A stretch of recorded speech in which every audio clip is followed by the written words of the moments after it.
infrastructure is that the waiting time at a charging infrastructure can be another obstacle in the path of people wanting this. Therefore, this is also an important issue.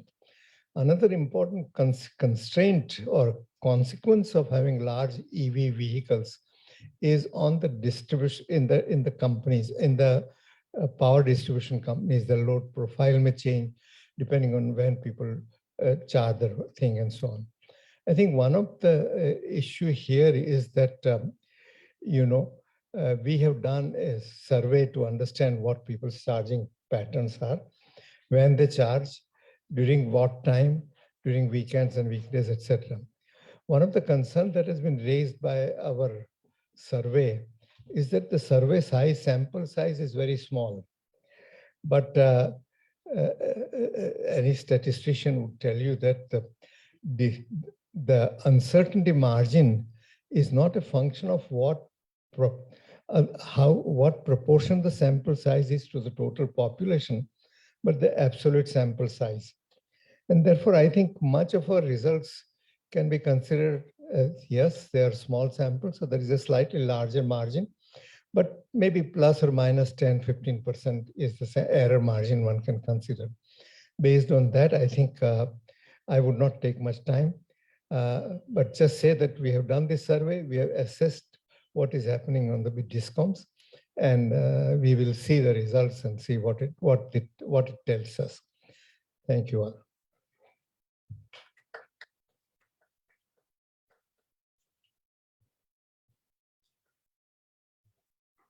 I would now like to invite Dr. Jyoti Parikh for her address. Dr. Jyoti Parikh is the Executive Director since the inception of IRADe in 2002. She's the former member of the Prime Minister's Council on Climate Change, India, and is the recipient of the Nobel Peace Prize awarded to IPCC authors in 2007.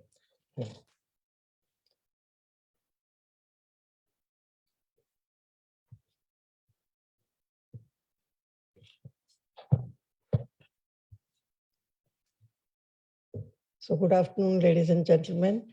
I welcome Dr. Rajiv Kumar, Vice Chairman Niti Aayog, Mr. Tarun Kapoor, Ex-Secretary Oil and Ministry of Petroleum and Natural Gas, distinguished roundtable members, some of whom we are present here. This is a hybrid event, and panelists who may be present or here or elsewhere, and all the participants. Welcome to this release function of the report on electric vehicles charging patterns and impact on DISCOMs that also reflects consumer behavior. We have, I'm very happy that Dr. Rajiv Kumar has joined because Niti Aayog is in the forefront of policy making in the area of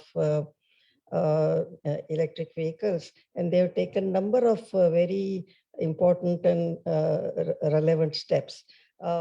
Due to concerns for mounting oil import bills, climate change, and air pollution, governments around the world are trying to promote e-mobility. And in India, I think we are, as already described by Dr. Parikh, current oil imports have crossed $100 billion. And if EVs account for 30% of the vehicle sales of India by 2030, we could save more than 1,000 trillion rupees in crude oil imports bill. Also, some of the most polluted cities in the world are in India, and they could be helped with this initiative. And EV adoption will benefit also our GHG emission reduction as our grids get greener.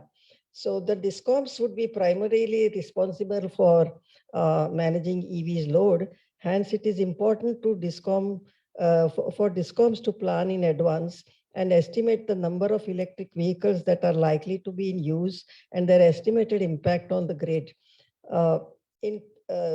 For your information, we looked at in 2030, for 100% sale of EV, the load would be 82 terawatt hours.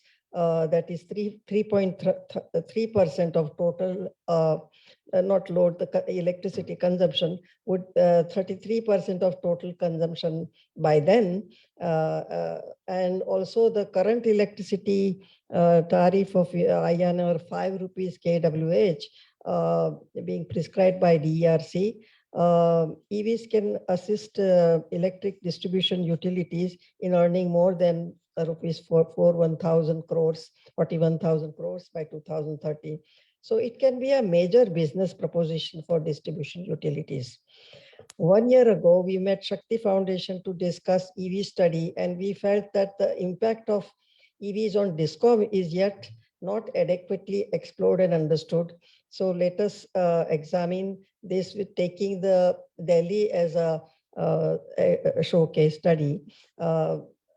And also in the future, electric vehicles are more appropriate for cities, and charging infrastructure and other issues are much more easier to handle, and vehicles are, of course, a lot of them there. Being a policy research institute, we decided to develop the tools for DISCOMs to calculate the load profile of EVs and develop a corresponding data template through a survey. With Nielsen's collaboration, we assessed the user behavior and experience of the early adopters of EVs in Delhi to estimate the impact of EVs charging on Delhi's power demand and on its hourly load of the Delhi's grid. We see this as the tool development for load calculation, as well as for what kind of data template we need to feed such a simulator. The primary surveys done on the current users gave us some feedback on what is the kind of charging behavior, parking behavior, and many other such attributes. We took electric two-wheeler, four-wheeler, and three-wheelers, institutional 4W, and of e-rickshaws three-wheeler. And prospective EV consumers was undertaken in Delhi from August to September 2020. The survey captured the socioeconomic characteristics of the vehicle owner, their ownership patterns, and transport use factors that influence consumers' choice of buying or not buying EV, whether they are using it for going to office or friends and so on the weekend. So these type of issues were captured, and we identified different behaviors for weekdays and weekends also. For charging behavior, we gave them 8 slots of 3 hours each to fill and say, when do you prefer to charge? And most of those who use EVs in Delhi and those who want to buy an EV in future are sometimes buying it as their second or third vehicle as of today, but certainly that is going to change. So our message for manufacturers is also there, that in terms of range, what range they expect, what is the charging time, operation and maintenance costs, expected resale value, and government policies. These are their concerns and determinants for consumers' decision to purchase an EV. For prospective consumers, advertising and awareness campaigns are very important. Beyond DISCOMs and manufacturers, we also have some policy suggestions as a whole for Niti Aayog and other agencies such as power sectors and so on, and urban planners.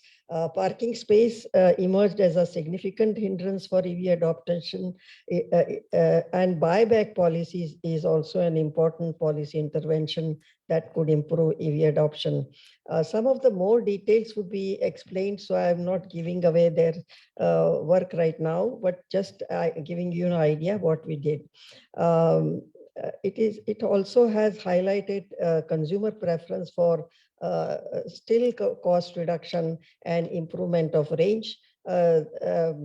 of course, these are not new, but you would get actually the who are sensitive and not when you hear about the results. Public charging infrastructure was considered very crucial, especially for EV 4W users with strong liking for booster charging. To increase use of EVs by private and public companies, tax breaks may be considered for those who use electric cars to meet their transport requirements. I think that instead of pre-tax subsidized price, perhaps post-tax tax deduction can be perhaps more useful, because you don't need upfront budget provision for that. And yeah, so electric car use by government organizations can be also increased through mandates and policy stipulation. E-rickshaw drivers belong to low-income groups, and self-financing is the major source to finance e-rickshaws. And easy finance schemes are required to boost e-rickshaw adoption.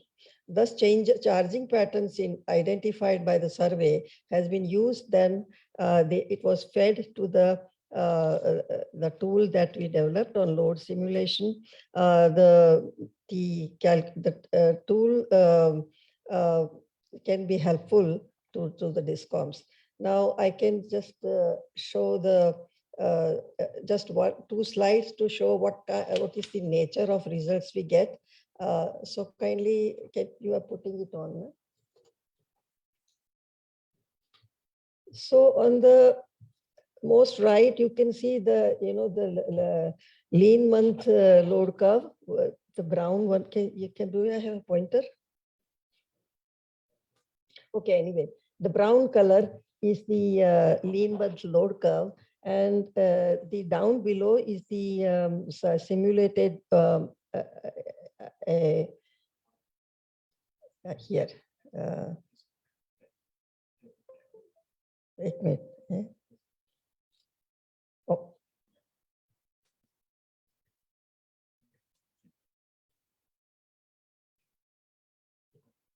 I think let it be.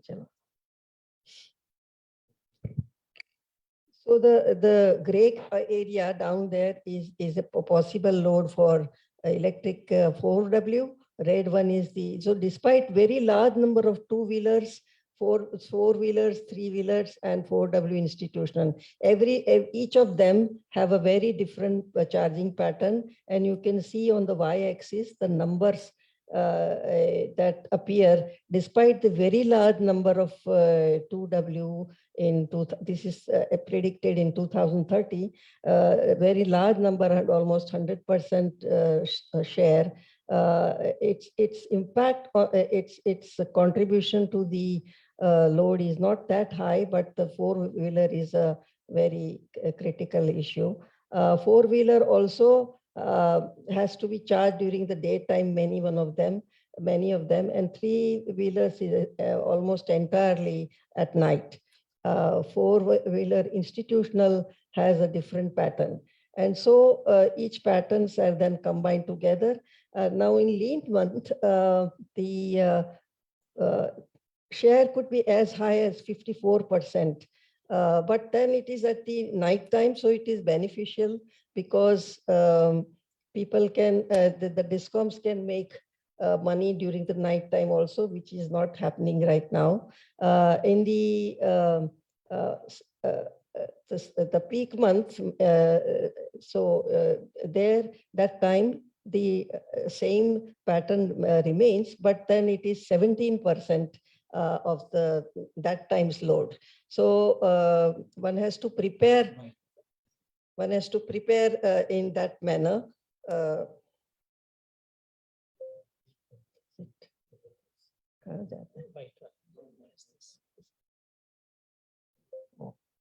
So this is the lean month. The middle is the average. The top is the peak month, and this pattern here determines what is the. So here it is 54% in the lean month, but of this one it is 17%. And this is a two-wheeler pattern, four-wheeler, and so on. So we asked them, when are you charging currently? And this is the kind of work we could come up with.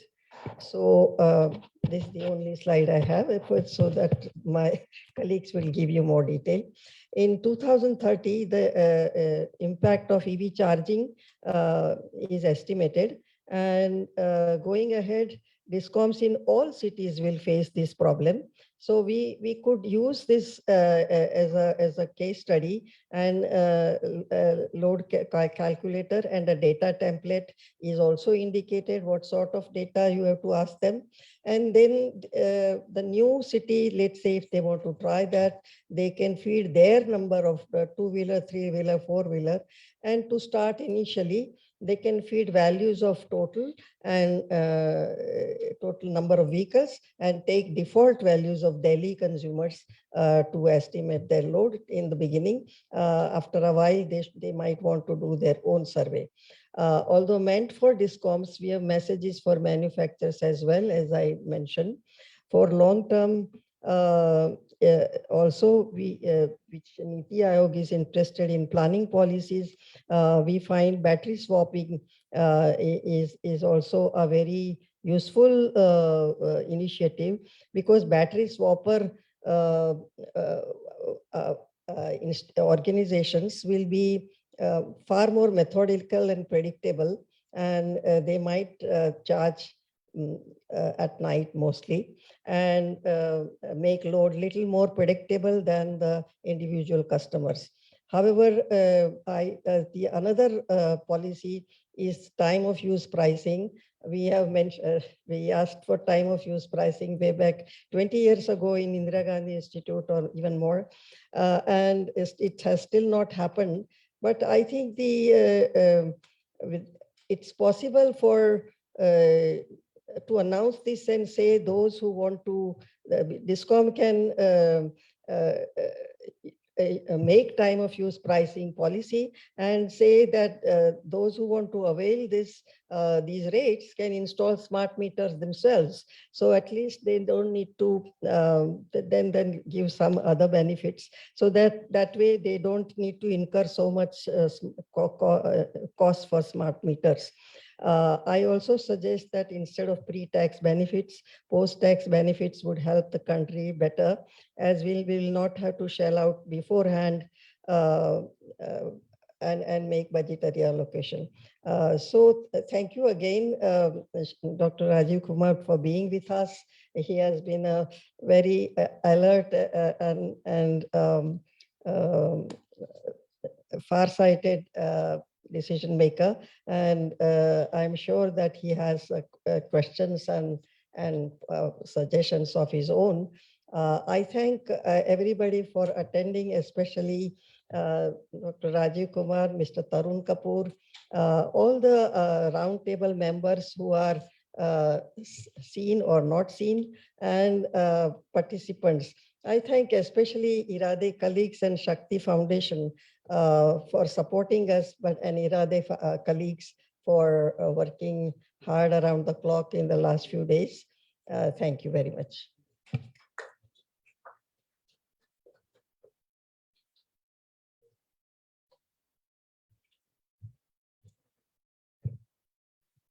Thank you, Dr. Parikh. It is now my pleasure to acknowledge the presence of our eminent guest, Dr. Rajiv Kumar. Dr. Rajiv Kumar is an economist and vice chairman at Niti Aayog.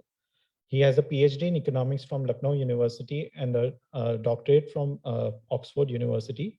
He has wide experience of having worked in academia, government, industry, as well as in multilateral institutions.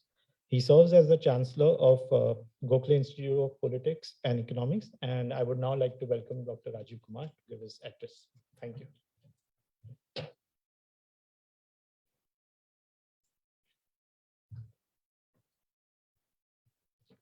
Dr. Kirit Parikh, Dr. Jyoti Parikh, Mr. Kapoor, Mr. Pankaj Batra, and distinguished guests, ladies and gentlemen. It's always a pleasure and a learning experience to come to IRADe workshops, to come to IRADe events. And this is no different. And I'm really happy that IRADe has undertaken this survey, in which and primary survey to on an issue which is really a frontline issue for the country today, and which is how EVs are going to evolve and how will it impact the behavior of the grids and what changes we need to do in the grids and to the DISCOM behavior, but also at the same time to look at what are the consumers' expectations and how will the the EVs are going to evolve in the country. The need is clearly there, but whether or not we'll be able to seize this opportunity and then push it forward is, I think, the question of the hour. But the prospects look very good.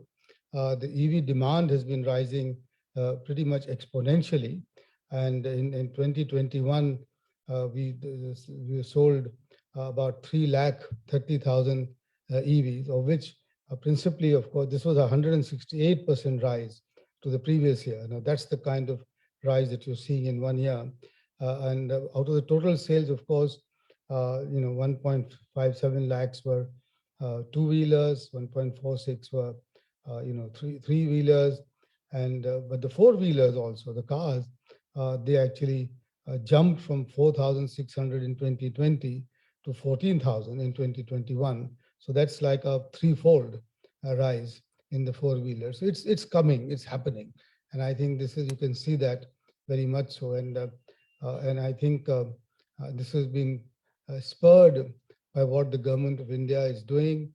We in Niti Aayog, we house the National Mission on Electric Mobility, and we've done our bit.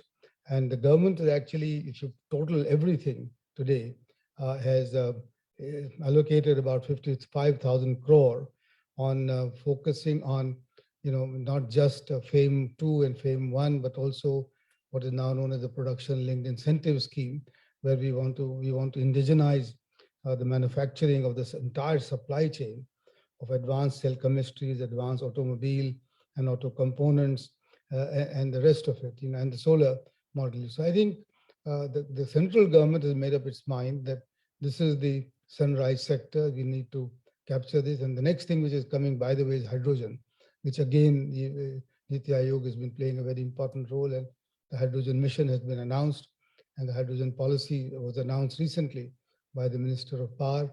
That's just the beginning of it, because we see that that's also the fuel cell. Amazing to see that a company in Pune has already launched the first fuel cell bus, a 30-seater, a KPIT technology. So I think that's the other part. And I was thrilled to hear the chairman of NTPC saying the other day that the future of India in energy is solar plus hydrogen. And if you do that, actually, then energy can be really priced down there and can become actually in some sense, a public good even. And so the difficult political choices that we make today about subsidizing energy pretty much across the board, except for the industry, will see a change in that direction. And not just the central government, but, it's wonderful to see that, and we pushed it along. The 27 states have now announced electric vehicle policies independently, and 18 of them have already notified it. So that's very good beginning, as it were. That's a great start that we're going forward. But in Glasgow in COP26, Niti Aayog, we had our members there. We announced what was called the E-Amrit, the Accelerated E-Mobility Revolution for India's transportation. That was announced there, and this will happen. I mean, this is going. Some state governments, as you know, have announced that henceforth all public buses will be electric buses. Maharashtra has announced a much more aggressive policy, and that all purchases of all public vehicles will be electric vehicles, I think in the next 2025 or so, something like that. So this is, we are on the cusp of a major revolution. And I'm excited because as an economist, we were always told by many authors that India gets stuck in sunset sectors, and our economy doesn't take advantage of the sunrise sectors. But here is one where we are pretty much committed to doing that. So I think, therefore, the study, coming at this time, and which is, based on primary surveys and gives us, the benchmark and the loading diagram and the time of the day, etc., is very useful because all the states can use it. What I'm actually very happy to see the curves that you put out, Dr. Jyoti Parekh, because I've been on the view that given that load curve, you don't really need a big public charging infrastructure. What you need is what the Ministry of Housing and Urban Affairs has already done, which is to change its bylaws to require the resident welfare associations and the colonies to have charging facilities within the houses and the colonies in there. But as you notice that all of the two-wheelers and also the four-wheelers and everything, the load is there at night, between 8 o'clock at night to about 2 o'clock in the morning. And all of that can be done there because they are used for commuting and and to the office and back. And if our offices like Niti Aayog have some charging stations, you don't need to dig up the roads. So that was the earlier thought, that you'll have to, all that land requirement for charging stations, that may not be required. And now charging stations can also be replaced by charging points, which are very smart, just a pillar, as it were, that you get. So the land requirement, I think, is now, is now, this particular loading diagram is going to be very useful for the states to know. And I hope that we will, if we get a summary, when I offer to send the results of this to all the states, so that they know that this is something that they shouldn't get very worried about, at least on that part. But and the Ministry of Power, as you know, has already revised the charging infrastructure guidelines. They've announced the policy and single part tariff, etc. I don't want to go into the details of this. And FAME has announced 2,877 charging infrastructure, across 68 cities in India, and 1,500 charging stations across 16 highways. That's for intercity travel. All that is very well, but the issue that is raised by Dr. Jyoti Parekh and the study on the DISCOMs. Does not need new power generation capacity, but charging everybody has to do.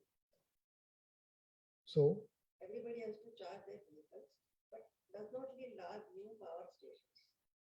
no, I didn't talk about the power station. I didn't say that. This is why I was commenting on the fact that your loading diagram is so nice that you can do it on the off-peak hours and at home. So therefore, you in fact equate, in some sense, equalize the loading profile. So this is why, and the other fear was that this charging will happen during the daytime, etc. So you will have it on the streets. No, you can do it in the office and you can do it at home, and that's off peak. But the fact is that DISCOMs, the grid operations are going to be an issue, or could be an issue, even with this loading structure, which is that will they, as the demand grows, and during, let's say, the peak summer seasons, when the air conditioning demand is very high in the residential areas, then will they be able to meet this particular demand for the e-vehicles? So I think the DISCOMs have to be now brought on board in a major way. And because, I mean, you said yourself, for 20 years, we've been asking them to have the time of the day, time of use tariffs. No luck so far. The DISCOMs are not even implementing the 2003 Electricity Act. Consumers and generators are not being connected. Wheeling charges are huge. All of that, so it's going on. And the grid condition in the country is in poor shape. And that needs to be strengthened in a major way. And I think that's where I think the focus has to be. And I'm not sure as to how, but I'm sure what we need to do is to bring the DISCOMs and the state utilities and the state governments on board. But how do we do that is something that IRADe should look at. What's the modality for that? And what's the plan of action for that? We will in Niti Aayog be looking forward to that because we know what's to be done. In many cases in India, we know what's to be done. But the problem arises into how to do it, given our political economy. Because, I mean, the first best doesn't exist. we have to deal with the second best. The political economy is a difficult one, but nonetheless, we have to do it. So what is the issue that, how do we take care of that as we go forward? So one thing that I suppose we can do is to at least enable the DISCOMs, create the capability to start at least forecasting the demand under different scenarios. They don't do that at the moment. So what is the what's the demand levels? What's the peak demand level? What's the sort of down as you've done for the three curves, the low energy and the average and so on. But DISCOMs don't do that, and therefore there is no planning at level. So that's one thing that maybe Niti Aayog should be doing with the help of with your help.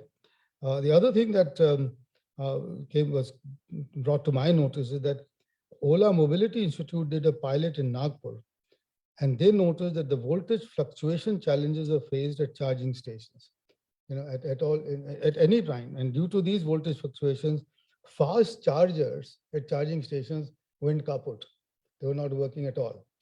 And that's something that we need to handle. And that's where I refer to the, quality of the grid as we go forward. So that's one thing that we need to take care of. The other part, of course, is the as you said, the time of use. But the addiction of the DISCOMs to charge to have multiple tariffs in their jurisdictions. Multiple. I mean, Arvind Subramaniam pointed out as many as 70 or 90 or something like that. We need to simplify that, because if you don't, then there'll come a day that they will say that EV charging by corporate fleets and by taxi operators and by commercial buses and by private owners will all be different. We need to prevent that, and we need to prevent it now. And how do we do that is a question again that we have to face square on. And I'm sure that you will carry forward this study, the further steps of this on this study. Finally, on battery swapping, we have been pushing it. I think it'll be announced in the next 3 or 4 months. By the way, but before that, the one big thing is about that off-peak charging, but also daytime charging, but with renewable power, with solar power. And that's very important, because how do we tackle that, and how do we encourage that? And that I think can be done much better by people who actually have a business for battery charging, because they can have very large sheds with the solar panels on top, and they can be charging the batteries, and you can come and swap with them, etc. And which is why we wanted to standardize battery swapping, and IIT Madras was in the forefront of it. But the issue that has been brought to my notice very recently, and I'll end with this, is that if you go for battery swapping, then you can be technology agnostic. I mean, and the batteries can change, and it can become denser and smaller, etc. And then, but what you have to do is to standardize a cavity, a sort of carrier. But that, I'm told, is an integral part of the design of the vehicle. So that will then determine how the weight of the vehicle is distributed across its body. Now, it's not as important, maybe, in the four-wheelers. Even there it'd be important. Because if there's a battery which is located only at the back or in the front or in the middle, the vehicle will behave differently. But in two-wheelers, it's critical. Because, and so this is something that I've asked my colleagues to look into again before we go forward. But I mean, again, just to end that, this is, as always, IRADe is on the front line of topical research. And this is, of course, a very important topic. And I'm just happy to note that, and to say that India will use electric mobility with both renewable power and even more so with hydrogen to actually leapfrog its problem of emissions, pollution, mobility, as well as energy. So thank you very much for having me here. Thank you.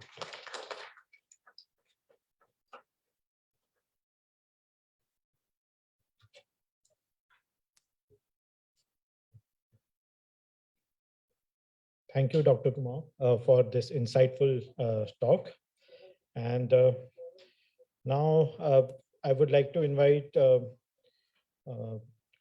Kirit Parekh, Dr. Jyoti Parekh, Dr. Rajiv Kumar, Shri Pankaj Batra, Shri Tarun Kapoor to formally launch the report.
We want to spread it into both seats and make it much thinner. It's the longest website that you have. It's one way. It's a way of making it. These are all issues. They're all issues. And you need to take them on. Very flat battery and with the seat. They're totally. Somebody might come and say, you've got a scooter like that, and you want to just make a battery there. Or no, I'm just the flow, whatever. Anyway, so how do we make it shape agnostic? Technology agnostic we can. Shape agnostic. The placement of the We should battery. not get locked. Thank you, sir. Thanks a lot. Thank you so much. Thank you, Dr. Kumar. Thank you for the fight.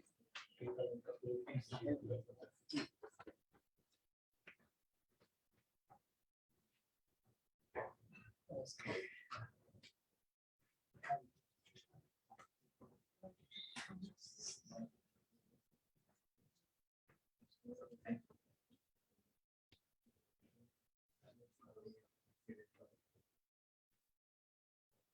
We would now begin with the first technical session on electric vehicles for private and public transport. We'll start with a presentation and followed by a roundtable discussion among stakeholders. The presentation will be given by Dr. Prabal Ghosh, Assistant Director, IRADe.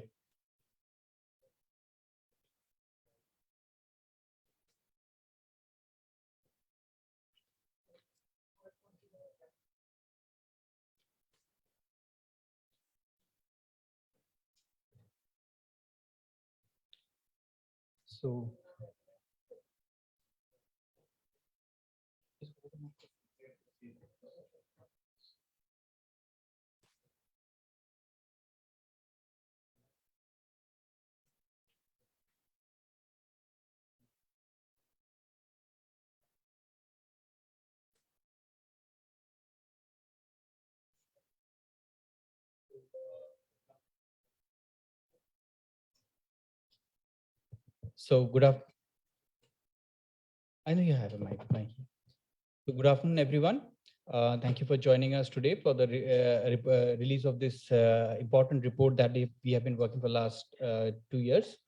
So today I will be presenting here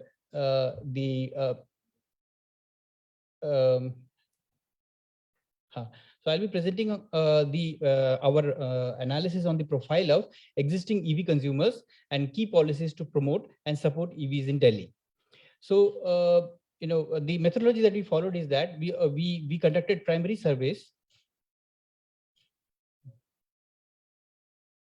Yeah. Yeah.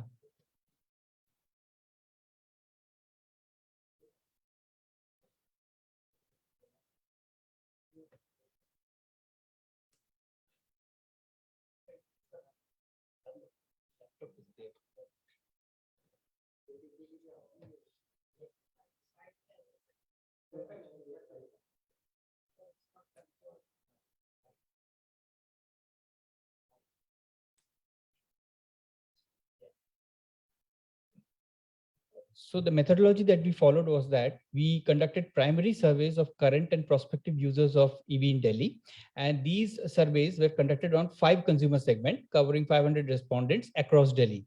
And these segments were, 3 segments under private EV users. These were the existing private users of EV two-wheeler and four-wheeler, who are called the early adopters of EV two-wheeler and four-wheeler. And then we have the prospective consumers, who are people who intend to buy a vehicle in the next 6 months. Those who want to buy an EV are EV intenders. Those who want to buy conventional are conventional intenders.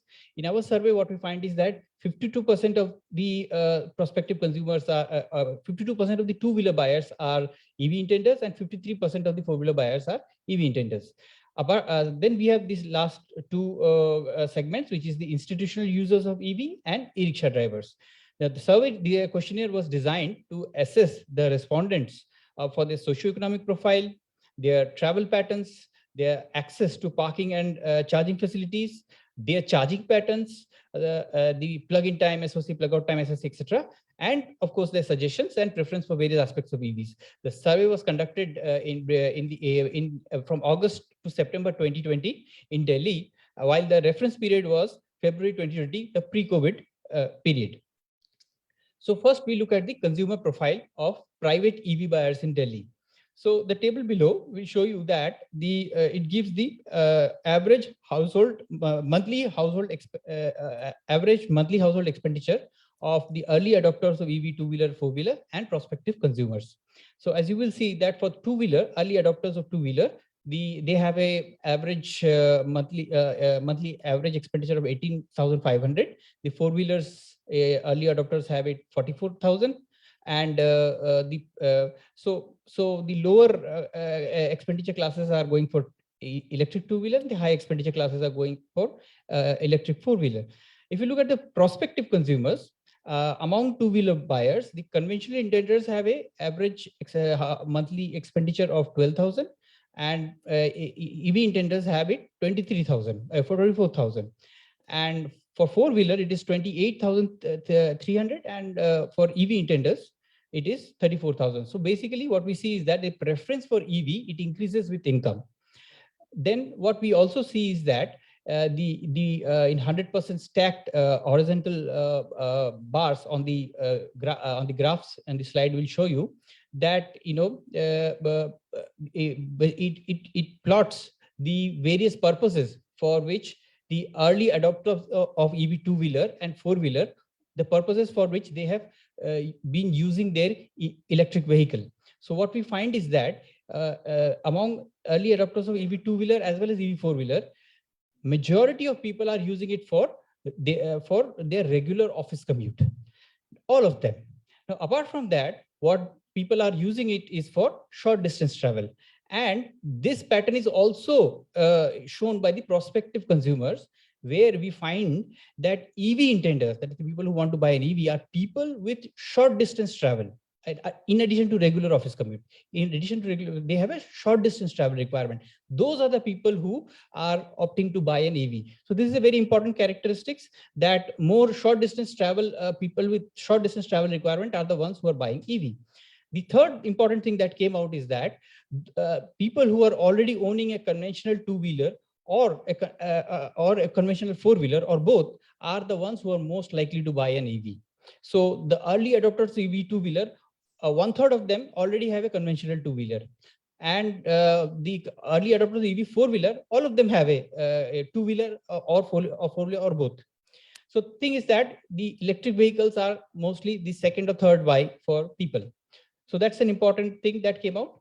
Then what we find is that we asked the respondents about the distance traveled using their electric vehicles as well as their previous conventional vehicles.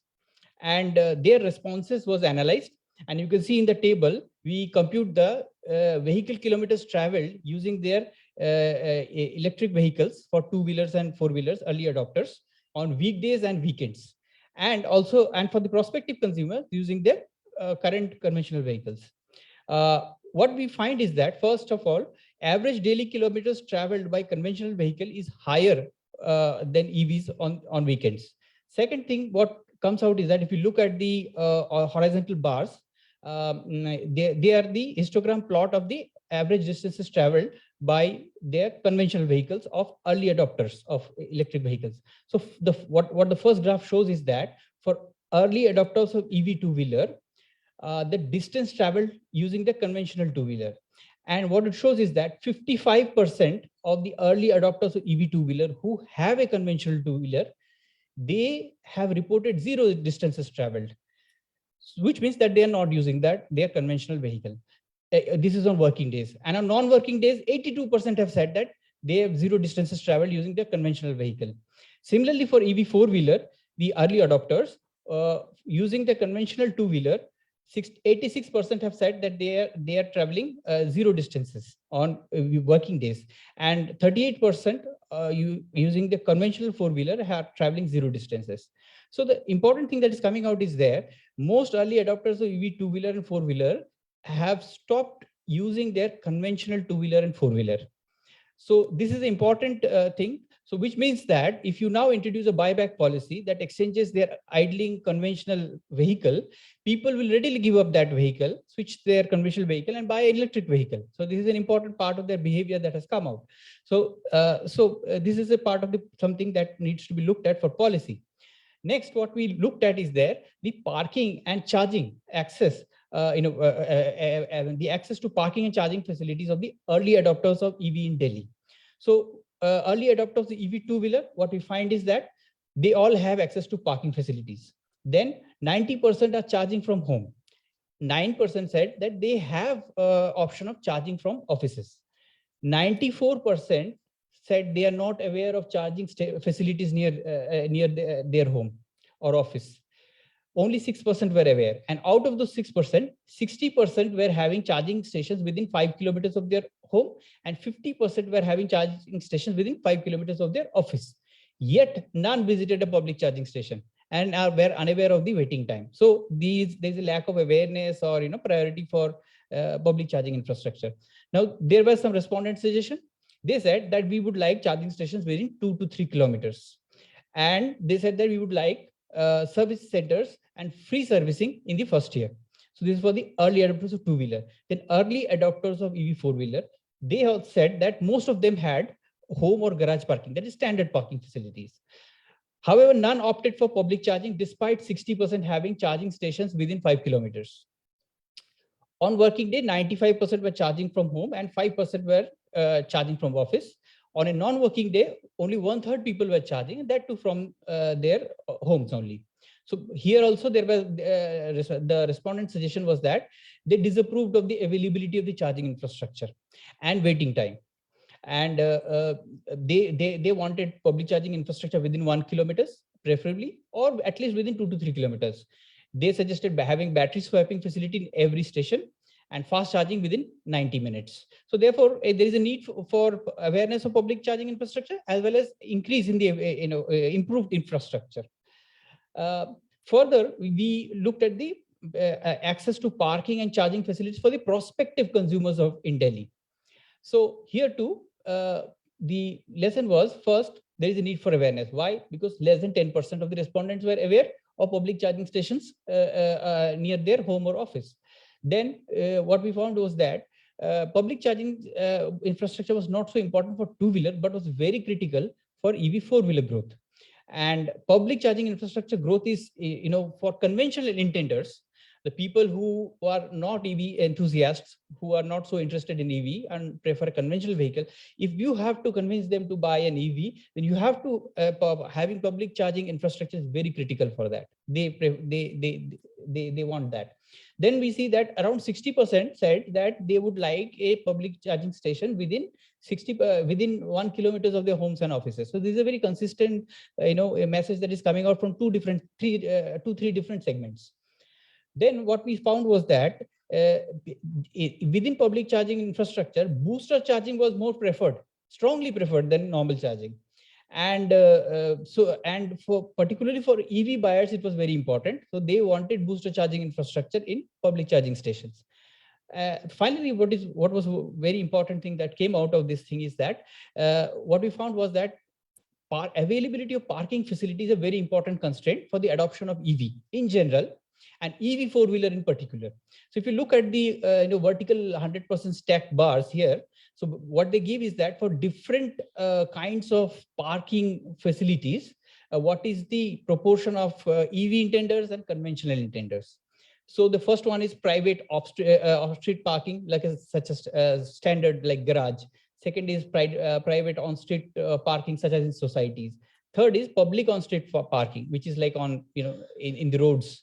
And fourth is no parking. So these last two categories are non-standard parking things. And in these two non-standard categories, you will see that the proportion of conventional intenders are increasing. They are higher than EV intenders.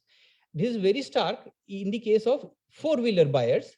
The last column, where you will see that the proportion of conventional intenders is 60%, much higher than the any other. So therefore, the parking facility is very critical for EV four-wheeler growth.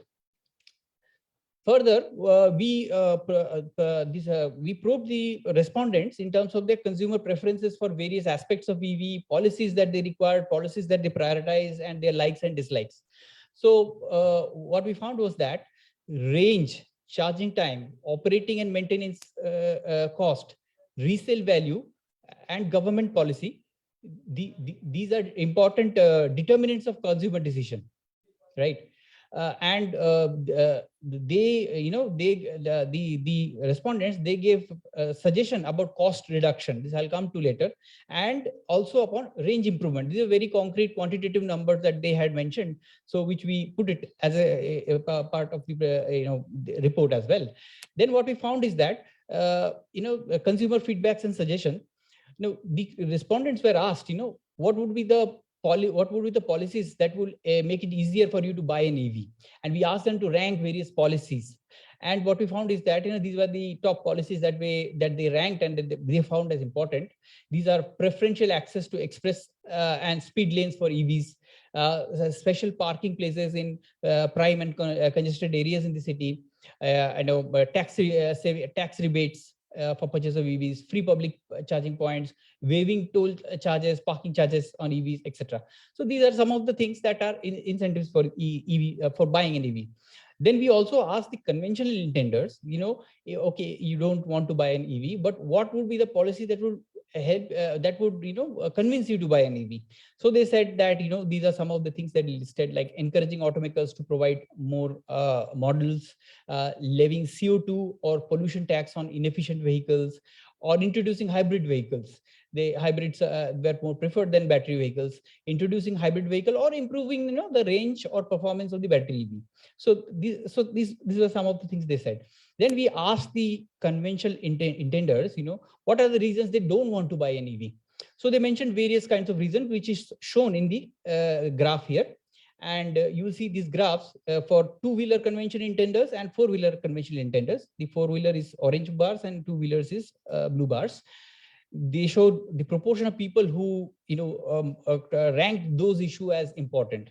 So we'll see that charging availability issue is one of the biggest issue that is marked out by all, and particularly for four-wheeler conventional intenders is the most important issue. Other than that, cost issues, new technology, preference, performance issues, range issues were some of the important issues that they highlighted. And so these are some of the things that needs to be addressed to convince people to buy more and more EVs. And this is where the policy will come into, which I'll come to the next slide.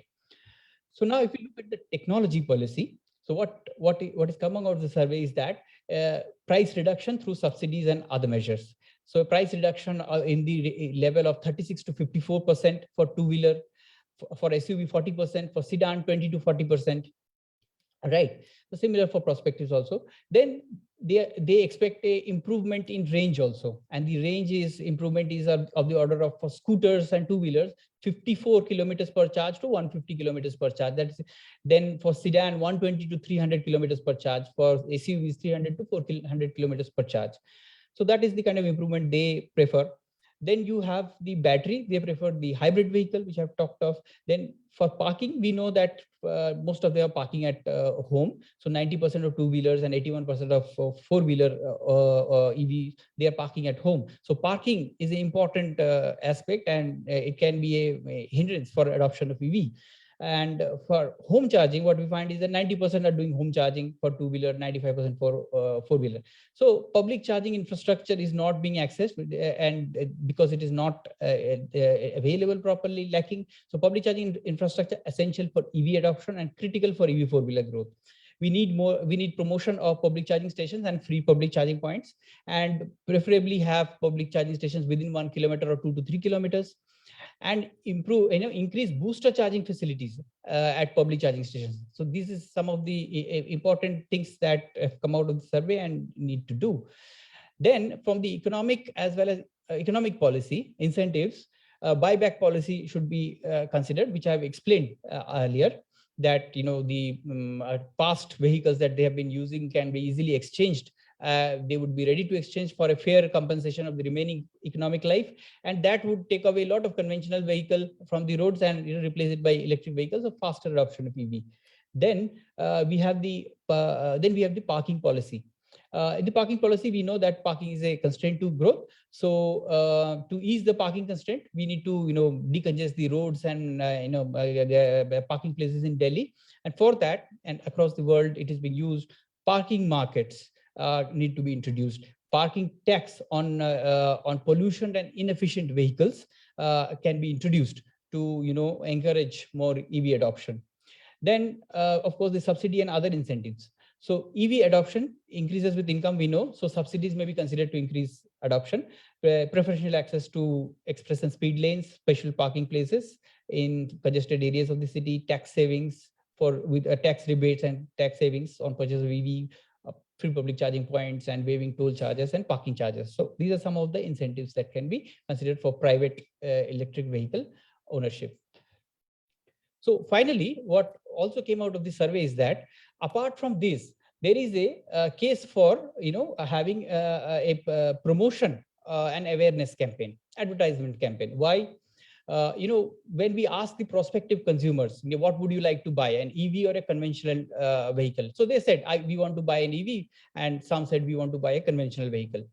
So during the course of the interview, when we showed them choice cards, comparative choices, so we listed certain the available electric vehicles for two-wheeler and four-wheeler, and compared them to the some popular conventional vehicles. And we showed them the comparison was in terms of your capital cost, operating cost, range of the EVs, mileage of the conventional vehicles, and therefore what is the cost that you have to bear and what are the EMIs you have to pay. And when we showed them this, many of the conventional intenders, they flipped their choices. Now, so as you can see in the figure, the first figure, 14% of the conventional four-wheeler intenders, they now wanted to buy an EV. And 52% of the conventional two-wheeler intenders, they now wanted to buy an EV. So obviously, there is a lack of understanding of the benefits of EV. What can happen? What are the benefits they can accrue? So they just see the capital cost, and probably they get this thing. So that is the important thing also that came out. So who are the social groups that can be targeted for promotion? So these should be professional groups who were the earlier adopters of EV, and these are business owners, private salaried individuals, and you can reach them through advertising in offices and market areas. Then you can also, one needs to target professional groups who showed a strong liking for EV and are EV intenders. These are women, students, salesmen. You can promote it through mobile, social media, advertising campaigns, and in universities and colleges. Then people, frequent users of public transport like metros, auto rickshaws, shared cab, e-rickshaws are more likely to buy an EV. And you can advertise in metro trains, metro stations, which are boarding points of e-rickshaws, close by there. And in the promotional strategy also, one needs to highlight, what is the range, what is the benefit, the range, its utility for short distance travel, less mechanical parts, availability of public charging points. These are something that you should highlight. But apart from that, new battery-based technology and less noise is something that needs to be highlighted. Why? If you look at what are the attributes of EV that the conventional intenders and EV intenders were aware of, when we compared that, what we found was that new battery-based technology and less noise are two attributes that EV intenders were more aware of than conventional. And so if you make people more aware, then it can probably make people can buy a lot more EVs. So those were some of the things. Then the survey assessed the charging behavior of the vehicle users. So for early adopters of EV two-wheeler, what we found was that half of them were charging less than once a day, and 40% was charging once a day. And on an average, 7 to 8 hours it took to full charge. Regular charging time was evening 7 p.m. to morning 8 a.m. Top-up charging was being made, and on weekdays, top-up charging was being made by 9%. And on weekends, 16% were doing top-up charging. Average plug-in SOC was around 24% for working days and 34% for non-working day. For the early adopters of EV four-wheeler, 1/3 were charging 7 times a week. That is once a day, and 1/3 were charging 3 times a week. So on an average, so for full charge, it needed 9 to 10 hours, regular charging, and for fast charging 2 hours. So regular charging time was generally between 5 p.m. to 7 a.m.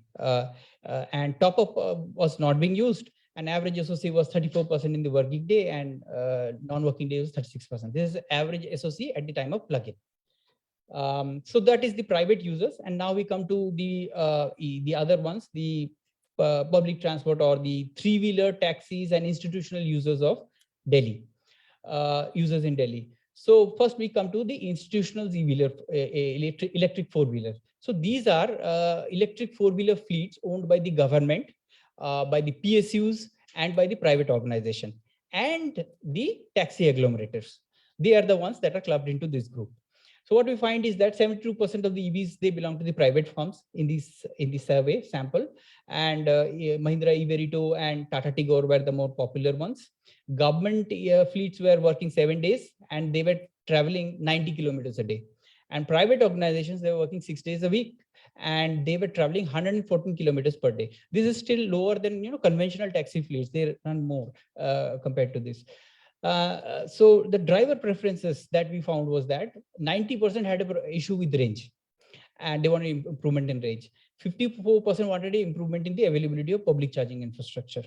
And so public charging infrastructure improvement and higher waiting time was something that they had issues with. 25% wanted hybrid vehicles, and free servicing, maintenance, repair, and battery replacement services. These are some of the wish list of these drivers. This is understandable. So as a tech policy that we are suggesting is that we need a improvement in the range in the order of 200 to 250 kilometers. And some are saying that, and some are also saying more than 250 kilometers. So, vehicles that are that efficient is something that is going to improve their business performance. Parking, 80% are being parked in offices. So, parking, so what one should look at is that, a parking policy that, rewards companies and organizations that give provide such parking places and has these fleets, you reward those companies. Public charging, most people, 22% are only using public charging. So therefore, that is they're being used much less. Why? They have a problem with the time taken for charging. They have a problem with the waiting time. So 36% prefer. So there are some people are preferring less than 1 hour. Some people are preferring up to 1 hour charging time. Then we have, they ranked, what are the likable factors of that they liked about public charging and what they didn't like. What they liked was that they had the fast charging option there, and there was no parking charges. And what they did not like was that there was a long waiting time in the public charging stations, and the unavailability of public charging infrastructure was an issue with these drivers, and poor infrastructure amenities. So what we are suggesting is that we need to give tax breaks to companies that hire electric four-wheelers, and those companies with larger fleet should be given more tax breaks. And electric car use by the government can be increased through mandates and policy stipulation. And in terms of awareness campaign, I think one needs to do some awareness campaigns for these drivers to make them aware of the after-sales services that are being offered, or more after-sales services should be offered, because that's what is very high on their demand list.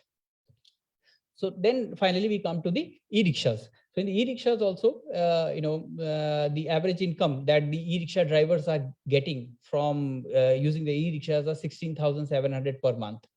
83% were owners of their e-rickshaws, 17% had it on rent. 97%, almost all of them are being used for passenger transport. Some of them are being used for freight. Charging time is 10 hours, working time is 14 hours. So, and on the working days, they have an average trip rate of 2.5 trips per hour, with a average distance of 3.64 kilometers per trip. That works out to a VKT of 127 kilometers per day. And on weekend, this reduces, the trip rate goes to 1.95. So the VKT reduces to 99 kilometers per day. Now the drivers, 58% had issue with the range. They wanted improvement in range. So 46% wanted an improvement in wanted their cost of e-rickshaws to come down. And 19% wanted more charging points. 10% people suggested better batteries. 6% suggested lower charging cost. And 4% suggested fast charging. So basically, they were happy with their vehicles, but they had a preference for fast charging, which they did not have. They do not have it now. So in terms of technology for e-rickshaws, improvement in range, 75 to 100 kilometers is what they are suggesting. Parking policy, so they are either parking in homes or in private parking facilities, and lack of parking facilities is a hindrance to the growth in this sector. So parking facilities for them. Then public charging policy, most of them are charging at home or commercial charging points. So, so we need to promote private businesses that, that are into this parking and charging facility for electric cabs and e-rickshaws. This is something that is required for them. And what is required is that we need to introduce lithium-ion batteries for the e-rickshaws, because in lead-acid battery, which they use, there is no option for fast charging, and they need fast charging for their business improvement. So in the economic and incentive policies, so what we are saying is that self-financing is the major source of finance for e-rickshaw people. So easy finance schemes, most of them are from very poor background, they not have good that kind of thing. So they going through this entire bank procedure is a problem for them. So some easy finance schemes. And promotion, of course, is that they all want, they are not also again aware of the after sales services, so they need that as well. So some promotion awareness campaign on that. So that is that. And finally, what we have is the charging behavior of these two categories. So in taxis and institutional, as I said, all the drivers are doing fast charging only. And 46% charge once a day, 50% charge twice a day. Vehicle is charged on the working days only. fast and 40% are charging vehicles in the morning 6 a.m. to 7 a.m. and 30% are charging at night at 8 p.m. And the lowest charging load is in between them, so 5 to 10%, is 9 a.m. to 5 p.m. Average plug-in SOC across this thing, what came out in the survey was 39% in the working day, or non-working they are not using. So average charging time was 3.6 hours. And for e-rickshaw, majority they charge only once a day, and average charging time is 10 hours. Average SOC is 23% weekdays and 24% in the weekends at the time of plug-in. Generally, the charging time of regular charging is 9 p.m. at night and they till morning 8 a.m. And in weekends, it starts a little late, an hour late, 10 p.m. to 9 a.m. And then the top-up charging slots are, in the afternoon time when they are basically idling or having their lunch or etc. etc. So these are the charging behavior. And based on this charging behavior, we estimated the charging pattern of each of these modes. My colleague who will be presenting after me in the next session will dwell more in depth into these charging patterns and their impact on the grid. I'm just showing you. So this is EV four-wheeler private, and then this is EV four-wheeler institutional. So you see there are a lot of these top-ups, 2-3 top-ups, and this is for the e-rickshaw. So that is what is there for me from my side. Thank you.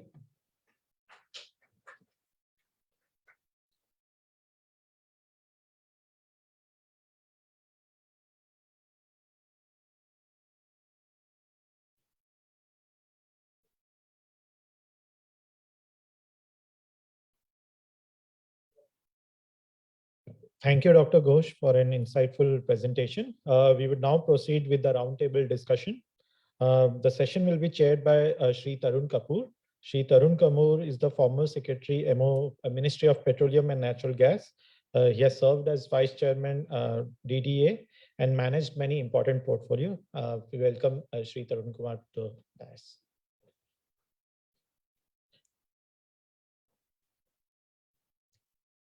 And the session will be co-chaired by Ms. Mahua Acharya.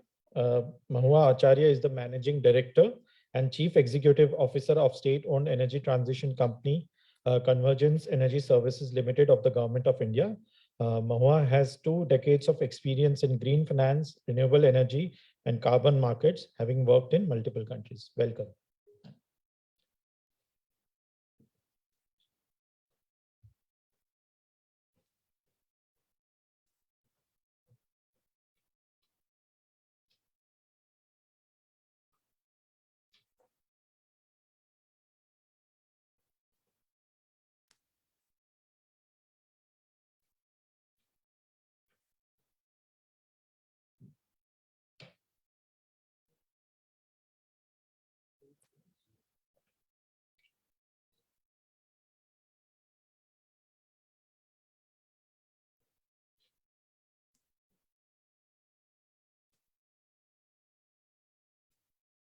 Yeah, online they are available. Online they are available.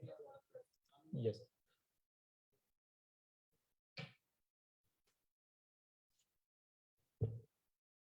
Good afternoon and welcome to all the participants and all the panelists. We've had a very good discussion before this and very nice presentation. The study has covered so many aspects of EV charging and brought out all the important issues, not only brought out all the important issues, but given a lot of answers also. Though this study was based in Delhi, but then probably this can be extrapolated and we can take it on and cover the entire country. So how much time do we have? 1 hour? No. 40 minutes. Okay. So what we could do is that we have, I think, it is offline. It's offline. Three panelists.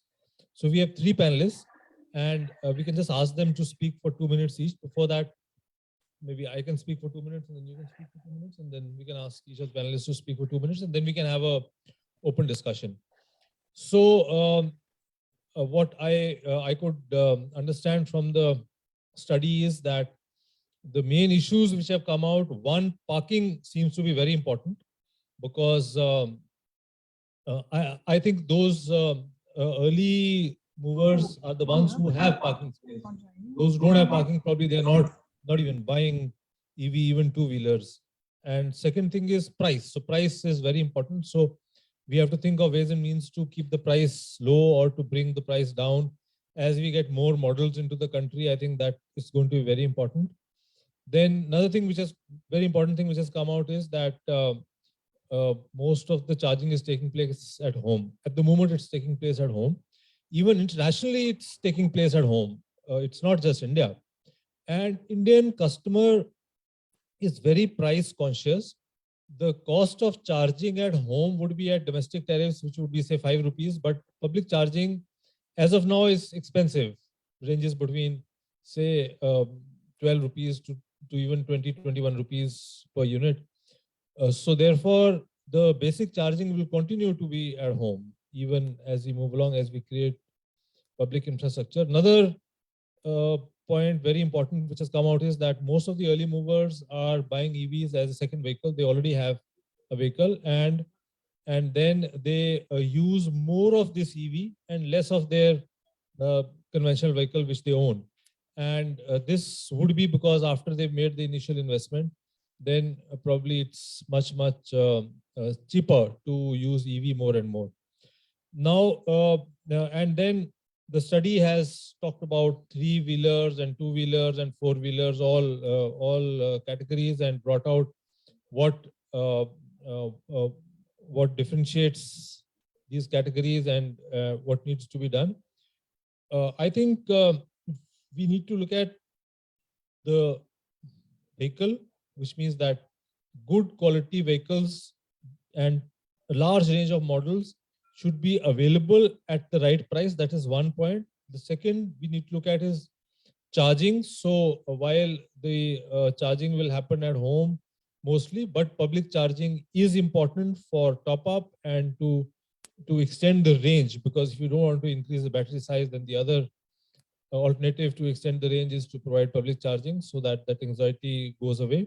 So these two, as far as the hard part is concerned. On the softer part, how to change the attitude or the way people think and get confidence to buy more and more EVs. So that's the soft part, which would mean more publicity and trying to address The introduction and all, no, they need. Might have for India, encouraging EV is very important. I would rather say we have no other alternative, because the kind of imports we do and unsustainable imports and whatever happens in the world, it impacts oil price. Whatever happens, if some, I think there's a war, oil price goes up. Whatever happens, even if some big shot sneezes, the oil price goes up. So that's the kind of sensitivity.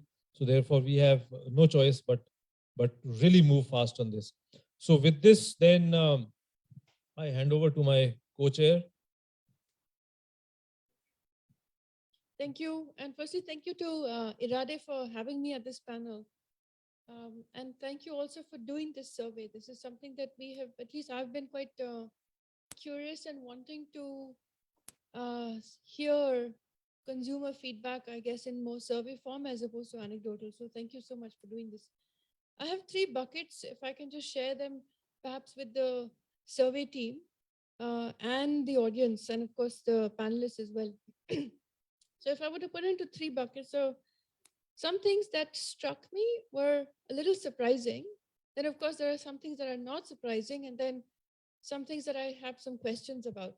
So stuff that was surprising, I guess mildly, that people are happy with the electric vehicles that they have, and they're not using the old petrol engine that they are probably keeping in their garage.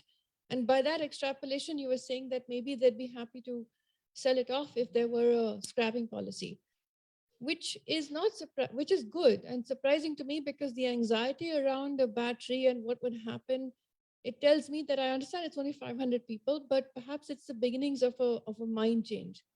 The other thing that kind of surprised me as well is that they're okay with this, but still want a longer range car. So they still want 200, 250 kilometers for a four-wheeler. Okay, so I guess we'll have to pick up that feedback. The part that did not surprise me is I guess everybody wants a cheaper vehicle. But I was just wondering, nobody's saying anything about financing. So it could be that because you're talking about the four-wheeler people, they go into a showroom and there is anyway money available to purchase a car because it's a higher income group and they don't think as much. Or, and this is a question back to the survey team, how much of this survey was consumer-centric versus business responses coming from business operators, aggregators, for whom the more compelling argument, it appears to me, is cost. It's just cheaper. And for them, it isn't so much financing about a single, it's a financing availability of financing, because these are small companies. They don't have balance sheets. Accessing debt for them is next to impossible. And the only other option is to dilute equity, which is not the way to grow an emerging market. So I'd be quite curious if you had any further data there. And if there was any further light you can shed on what would it take, how much would people buy back? What would the buyback need to be? In the electronics business, or even in the soft or in the white goods, the buyback is so small that people don't really it's not a very sensitive matter. The buyback is mostly a consumer response to getting rid of my washing machine because it's a pain to have at home. What would this price point be? If there's anything you have picked up from there, I'd be quite curious. But once again, I mean, thank you so much for doing this. It's necessary. And I hope maybe to the extent that we can extrapolate its impact on the grids, at least and as far as methodology is concerned, there are several things which are probably going to be across the country. 95% of people charge at home, and that's the international trend. A lot of people who drive four-wheelers don't really want to go to a public charging station. And of course, everybody wants a fast one. So, I mean, the range anxiety, it kind of turns a little bit of the range anxiety issue on its head, because they don't want to go there. They much rather just bring the car back home. So on that note, I might have some questions for my fellow panelists. I'll perhaps even ask them to respond first. We have Mr. Rishi Kothari from the World Bank. Why don't you come on stage? Rishi, maybe you can introduce yourself, and then there's a microphone here. And then let me just get the other panelists. We have Mr. Dipankar Banerjee.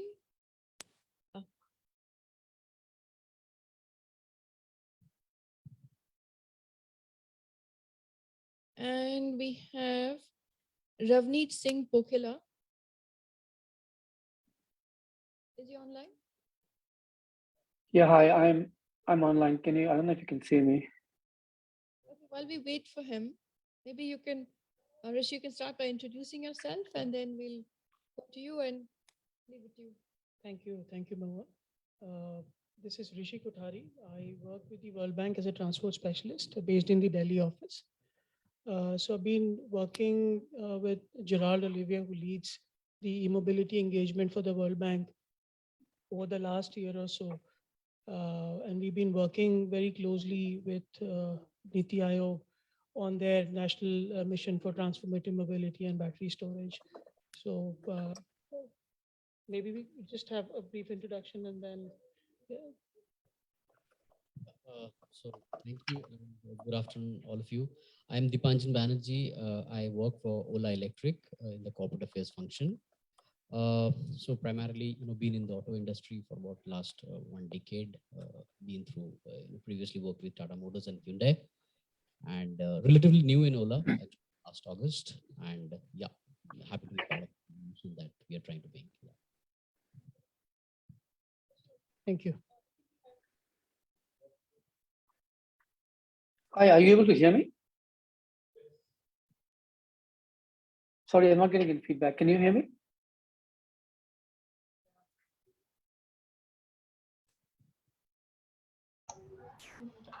Ravani, those who are joining from Zoom can hear you, but I'm not sure about the people in the Meridien. Okay, so that's a bit awkward. I don't know how to do this then. Yeah. That's We can hear you. If you can hear us, please introduce yourself. Yes, hi. Yes, yes, I can hear you clearly. So hi, my name is Ravneet. I'm with Aether Energy. I Chief Business Officer. I've been with Aether for about 6.5 years now. So one of the early joinees there, and we've been in operation for the last 3 years, and we are one of the early ones to introduce smart electric scooters. And I look forward to a rich and engaging discussion as we go along. So thanks for having me here.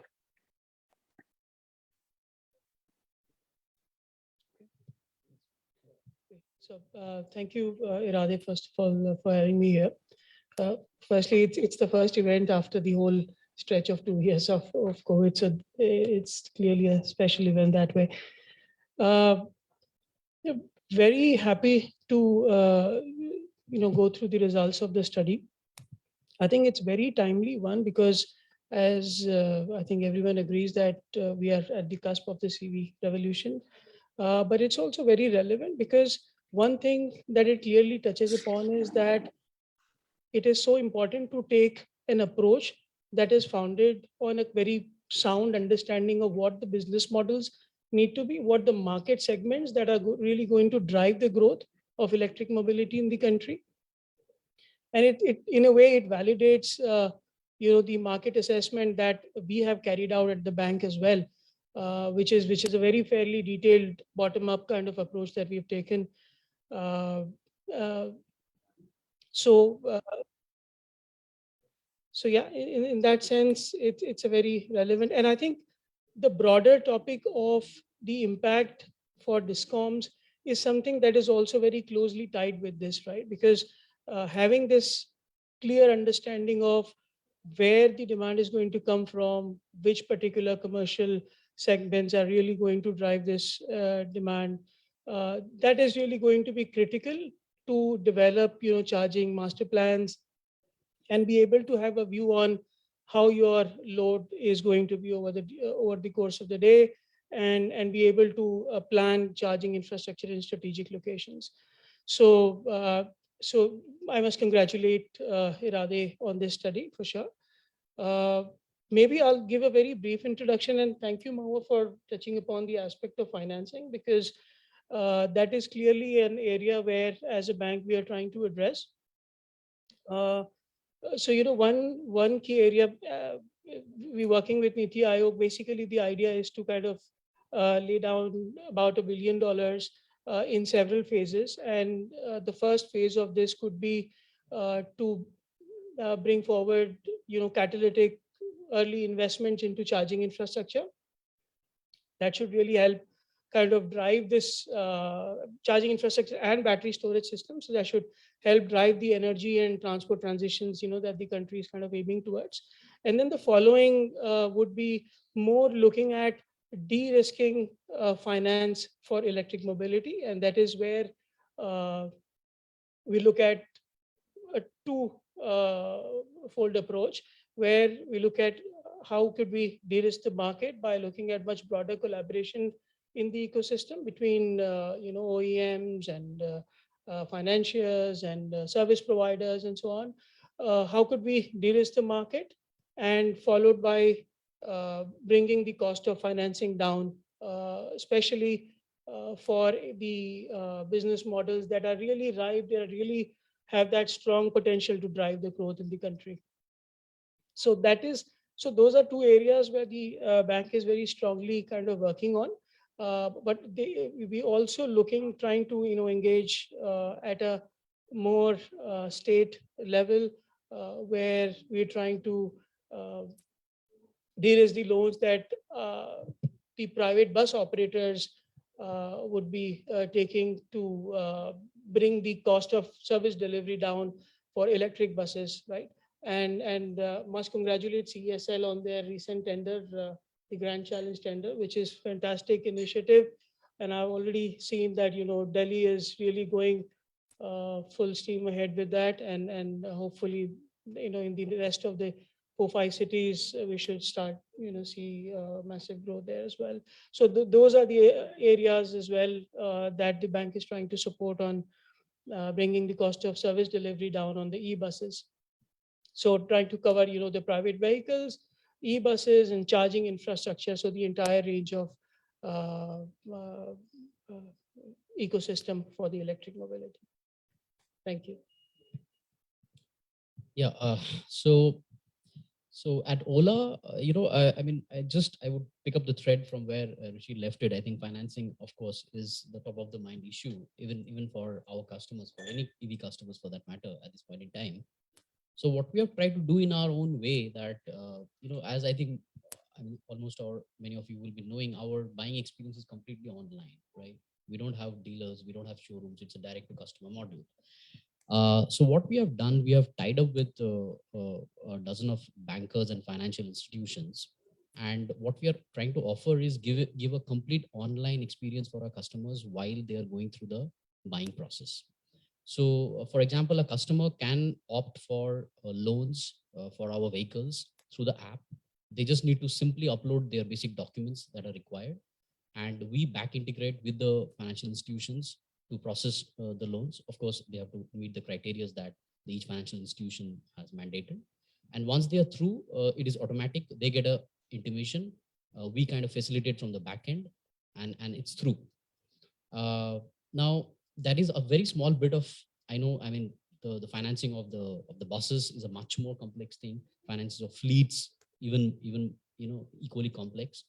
However, since we are dealing with individual customers and we are trying to, and I must say that we are trying to perfect that process and trying to make it as smooth as possible. And, it's been, I would say so far, good amount of uptake. People are coming forward, to take those financing options that we are providing through our service. But I'm sure that, both at the financiers end and at OEMs, and there will be process improvement, there will be smoothening that will happen over time. Another important thing that I just want to touch upon is, even since the topic of this particular seminar is about the DISCOM, the EV charging and the DISCOM play, and that is where I think right now players like us is kind of facing a major bottleneck, and would like to take this opportunity just to share in brief that while we have the necessary guidelines and the rules or the regulations in place, the Ministry of Power, Ministry of Petroleum, Natural Gas, and everything, that's a big support, I would say. But the ground realities are a little bit still, a little different. For example, we are trying to roll out the Ola hypercharger network across the country. However, and in that process, we have tied up with a number of oil marketing companies. In fact, we are trying to use their retail outlets across the country to have our hyperchargers. But we are facing an uphill task in getting or rather our partners, the OMC retail outlets are getting an uphill task to get the load connections to increase the load. Somewhere, I mean, just as an example, sharing an example, a DISCOM would not give a load connection till the time, we or our partners agree to pay for a new transformer, which is not actually required because they have spare load with them. But maybe they are trying to use this as an opportunity to pass on the cost, and then the cost rolls back into the system and down to the final customer. In many of the places, of course, finding a spare load is a problem, but wherever there is, we are not finding it so easy to get it. And getting the EV tariff is, I think, a little, far dream still, but we are all working towards. I think we are working very closely with some of our OMC partners to get this sorted, and maybe going forward, we'll look forward to support from the DISCOM and the Ministry of Power, both from the central and the state level. Yeah, so I would restrict, this much for this, maybe, over the course of the discussion we can. Yeah. So Ravneet, your comments, please. Thanks. So I think, if I look at the last few years that I've seen this, the industry evolve, I think one very heartening thing has been, how the discussion has matured over the last at least couple of years. It originally used to be a case of one size fits all. Is swapping right, or is fixed battery right? Is performance vehicle right, or low cost vehicles for delivery and logistics right? I think it's just sign of maturity that we realize that, this is a large market, as any large market would be. There are multiple segments, multiple use cases, multiple needs, and therefore multiple solutions need to coexist. So that's been really a heartening thing, which is why you've seen the market opening up. There's been a bunch of things we've discussed about, the drivers and the dynamics of this market. But I'll just touch upon two things, which I think are coming in the way of a really rapid scale up. There are a variety of things, but I'm going to touch upon two things which I personally believe are the most critical to solve for it. The first one is a stable and strong supply chain. So today we are in this unique and arguably a good position where demand is far outstripping supply. I think each one of us as OEMs is unable to supply more than 25-30% of the demand that we see month on month, right? And it's a shame that there are customers outside we're willing to write checks, and we don't have the ability to scale up. And this is not about manufacturing capability. I think all of us have that. It's just supply chain, whether it's electronics, whether it's cells, whether it's a bunch of other things as well. So all the demand in the world becomes meaningless if you don't have the ability to service that demand. And in not being able to do that, you lose market momentum. And rebuilding momentum is a very tough task, right? So that's really one thing you have to solve for, which is really a question of ensuring that there are a large and predictable and strong tier ones in the market, and also investing at a large scale on localization, whether it's cells, whether it's electronics, and a bunch of things as well. So there's one thing I think that can become a bummer. All this while, last few years, we really invested a lot of our collective energies to solve what we thought was the bigger problem, the demand problem. I believe that's behind us now. I don't think there's enough awareness, enough momentum in the market, right? So it supplies the one. The second thing which is related is just choice of great products. Now, if you were to contrast this market with the petrol market, if you look at cars, like every 1 lakh price point, you have like 5, 7, 8 options. If you look at scooters, every 2,000, 3,000 bucks, you have like multiple options. If you look at scooters and bikes and cars in electric, how many options do you have? So what tends to happen is that we tend to judge the market based on the units that are sold, not realizing that there isn't enough choice for consumers to buy what they want to buy, right? They're just a handful of products. And, in early days of this industry, I think a lot of not so serious and little opportunistic players came in and depositioned the entire industry, right? So these cheap Chinese imports that sort of broke down, didn't climb flyovers, and if two people sat on a scooter, it won't climb a flyover. All that, they sort of, it created a perception that buying an electric is a compromise that you take to either go green or to save money, which is as furthest away from truth as it can be, right? Because this fundamentally is an upgrade. It's not even a like-for-like substitution from petrol. It is an upgrade. So, till we have choice, until we have choice, not just choice in terms of numbers, but choice in terms of credible products that are viable substitutes for what people ride or drive today, this market is not going to flip. The market is flipped in terms of people's demand and awareness, but translating that into genuine numbers is another thing which I think we are on the way to, given the recent announcements by incumbents and newer players coming in. We hope to see this change kicking in sooner rather than later. But if I just fast forward 2 years, if you don't solve for these two, all the demand in the world will just be demand because it won't translate into real business. And of course, there are things around charging and a bunch of other things, which I think we are sort of underway to solve. Some more, some less, but at least there is no discovery of a solution there. The solutions have been discovered. It's a question of implementation, those things that you've discovered, right? So which is why I'm focusing more on supply chain and choice, more than the other aspects that are important, but I think they are on their way to getting solutions. Thank you. So after the initial remarks, let me just mention a few things to start a discussion. And then probably if there are questions from anyone in the audience also, we can take that. So first, let me talk a little bit about standardization. We started with a situation where there was total confusion in the market and each manufacturer was making something different. The chargers were different. The battery sizes, of course, even today are different. And even other specifications, there was nothing which was either common, and a customer wondered why is it that manufacturers not even talking to each other. Then gradually standards have emerged, and now in India we are following the European standards. But in two-wheelers, still I believe that the charging infrastructure is different for for each manufacturer. Each manufacturer probably wants to set up his own charging infrastructure for public charging also, and they believe in giving chargers to the vehicle owners so that they can charge at home. So that will work as long as people are just charging at home, but then it doesn't work when you want to do top-up charging, and doesn't build the confidence in the industry. So what needs to be done to bring the manufacturers together so that they at least they come together to settle the basics, and then the industry can really take off. And what do we do for two-wheelers? Because now here I'll just mention that we are trying to set up charging infrastructure in the retail outlets of the oil companies, and whatever they've already set up, now they find it's all obsolete. And so we've got a group together now just trying to decide what configurations should be used so that everyone follows the same configuration, and then we impress upon the industry to please stick to that for at least some time. Otherwise, no one will invest in the sector. In any case, as it is, charging infrastructure is investment where the returns don't come.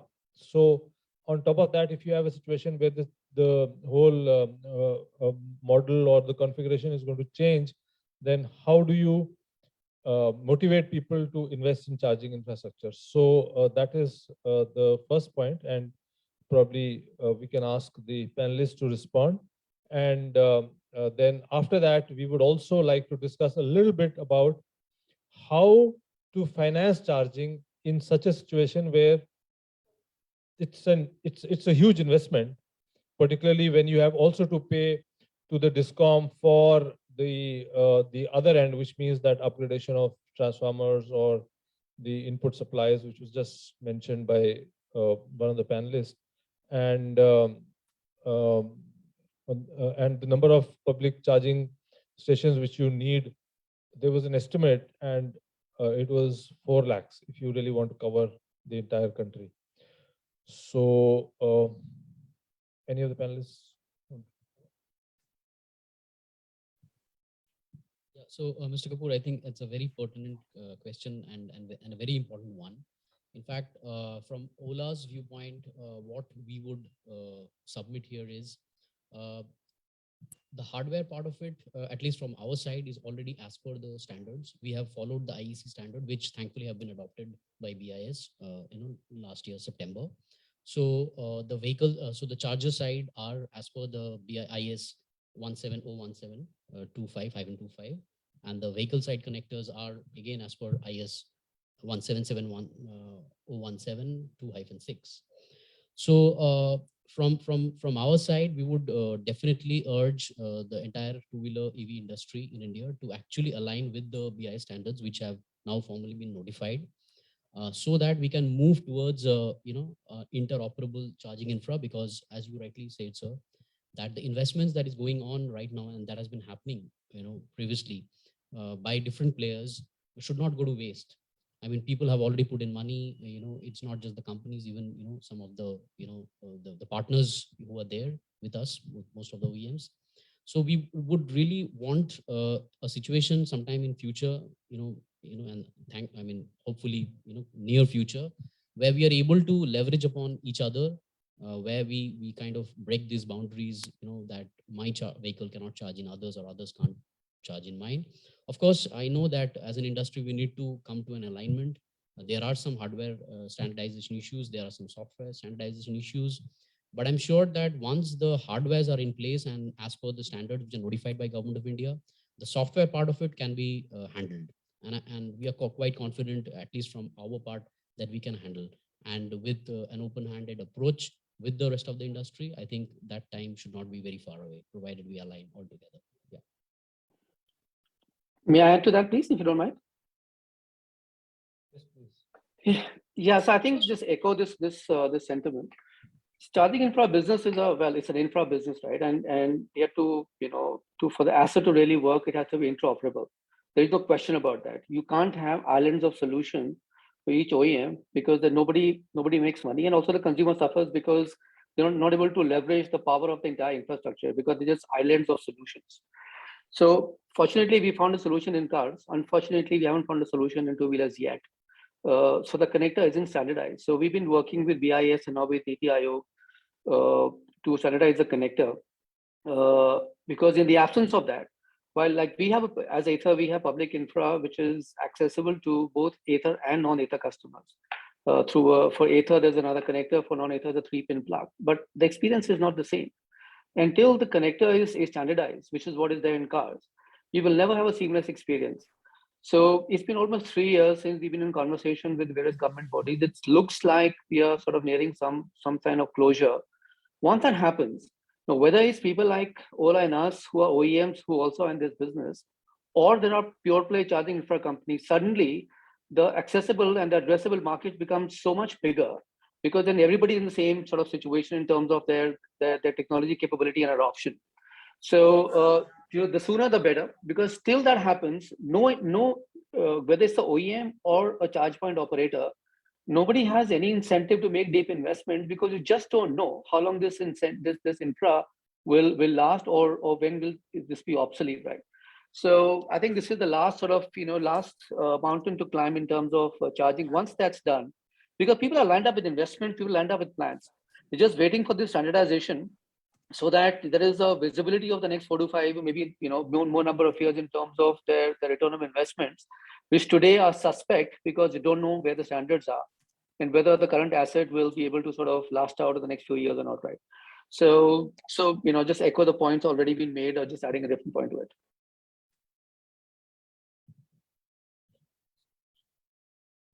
Can I just add, I might also echo the point about standardization. I think it's time in the market now that on some areas, as I say in economic theory, you need collaboration amongst the competitors to make a market. This is probably a point in time where we've reached that. That's one. The other thing about charging infra, I might just want to add over here, is in my experience with entities that want to put up charging infra, and they're not just the oil marketing entities, there are all kinds of players, hotels, software companies, all kinds of players. Their view of the world is very different. They're willing to eat 4 or 5 years of low commercial returns to no commercial returns in the expectation that we will have high battery cars, and which is probably high range cars, which is probably going to happen anyway. And they will all be on highways. And then are willing to play around with business models inside the cities, having understood that this will probably never make money, because 95%, as the survey is already beginning to show, that people are charging back home. So in the cities, they will probably end up looking at ancillary returns from ancillary other things, selling other things. I don't know where that will go out, but I must just share out here, because I know many of these entities are not in this room right now. But I find that quite, it's optimistic, but the market has a lot of speculation right now, optimistic speculation in a good way. So things like standardization are absolutely catalytic, because unless you do that, this islands of experience will never get us there. And you know what happens when you're trying to bake bread and you take it out before it's ready, it just collapses. So that's not a good sign. The other thing I'm sort of thinking about and want to put it out here for thoughts, maybe we have reached a point where we've done our job with awareness. There's a lot of government money pushing for incentives. There are front-ended incentives. There's all front-ended work. And I think we're done, or we're getting done. We will get done soon. We don't have product. We have way too much demand, not enough supply. There's all signs that perhaps we're done. Maybe the next chapter needs to be a whole effort on working on nuts and bolts. And by nuts and bolts, I mean the kind of effort it takes to get land, the kind of effort it takes to get a transformer, to get a connection from a DISCOM. I mean, none of these are interesting topics we want to talk about because they're very exhausting, but it takes weeks to put it up, to put up a charger. And if it takes weeks for a public entity, I can't imagine how much more time it takes for a private entity who's outside the system. So perhaps it's time for public, private, and everybody else to get back on the table and say, look, this time for the next few months or next year, we just simply focused on all these quote unquote unattractive things such as transformers and wires and connections, because we'll never get the speculative people happy. We'll never get that investment on the ground unless these charges are at least at the very basic operational. I mean, I'm happy to share transparently that all of the chargers that I'm managing to operate right now, we have a downtime of more than 40%. So half the time that you drive up to one of the chargers that are owned, I'm happy to put it transparently out there, it's not working for various reasons. So we might have to, perhaps this is a time to just say, there's a whole list of nuts and bolts, and we just simply have to keep working to fix each one of them.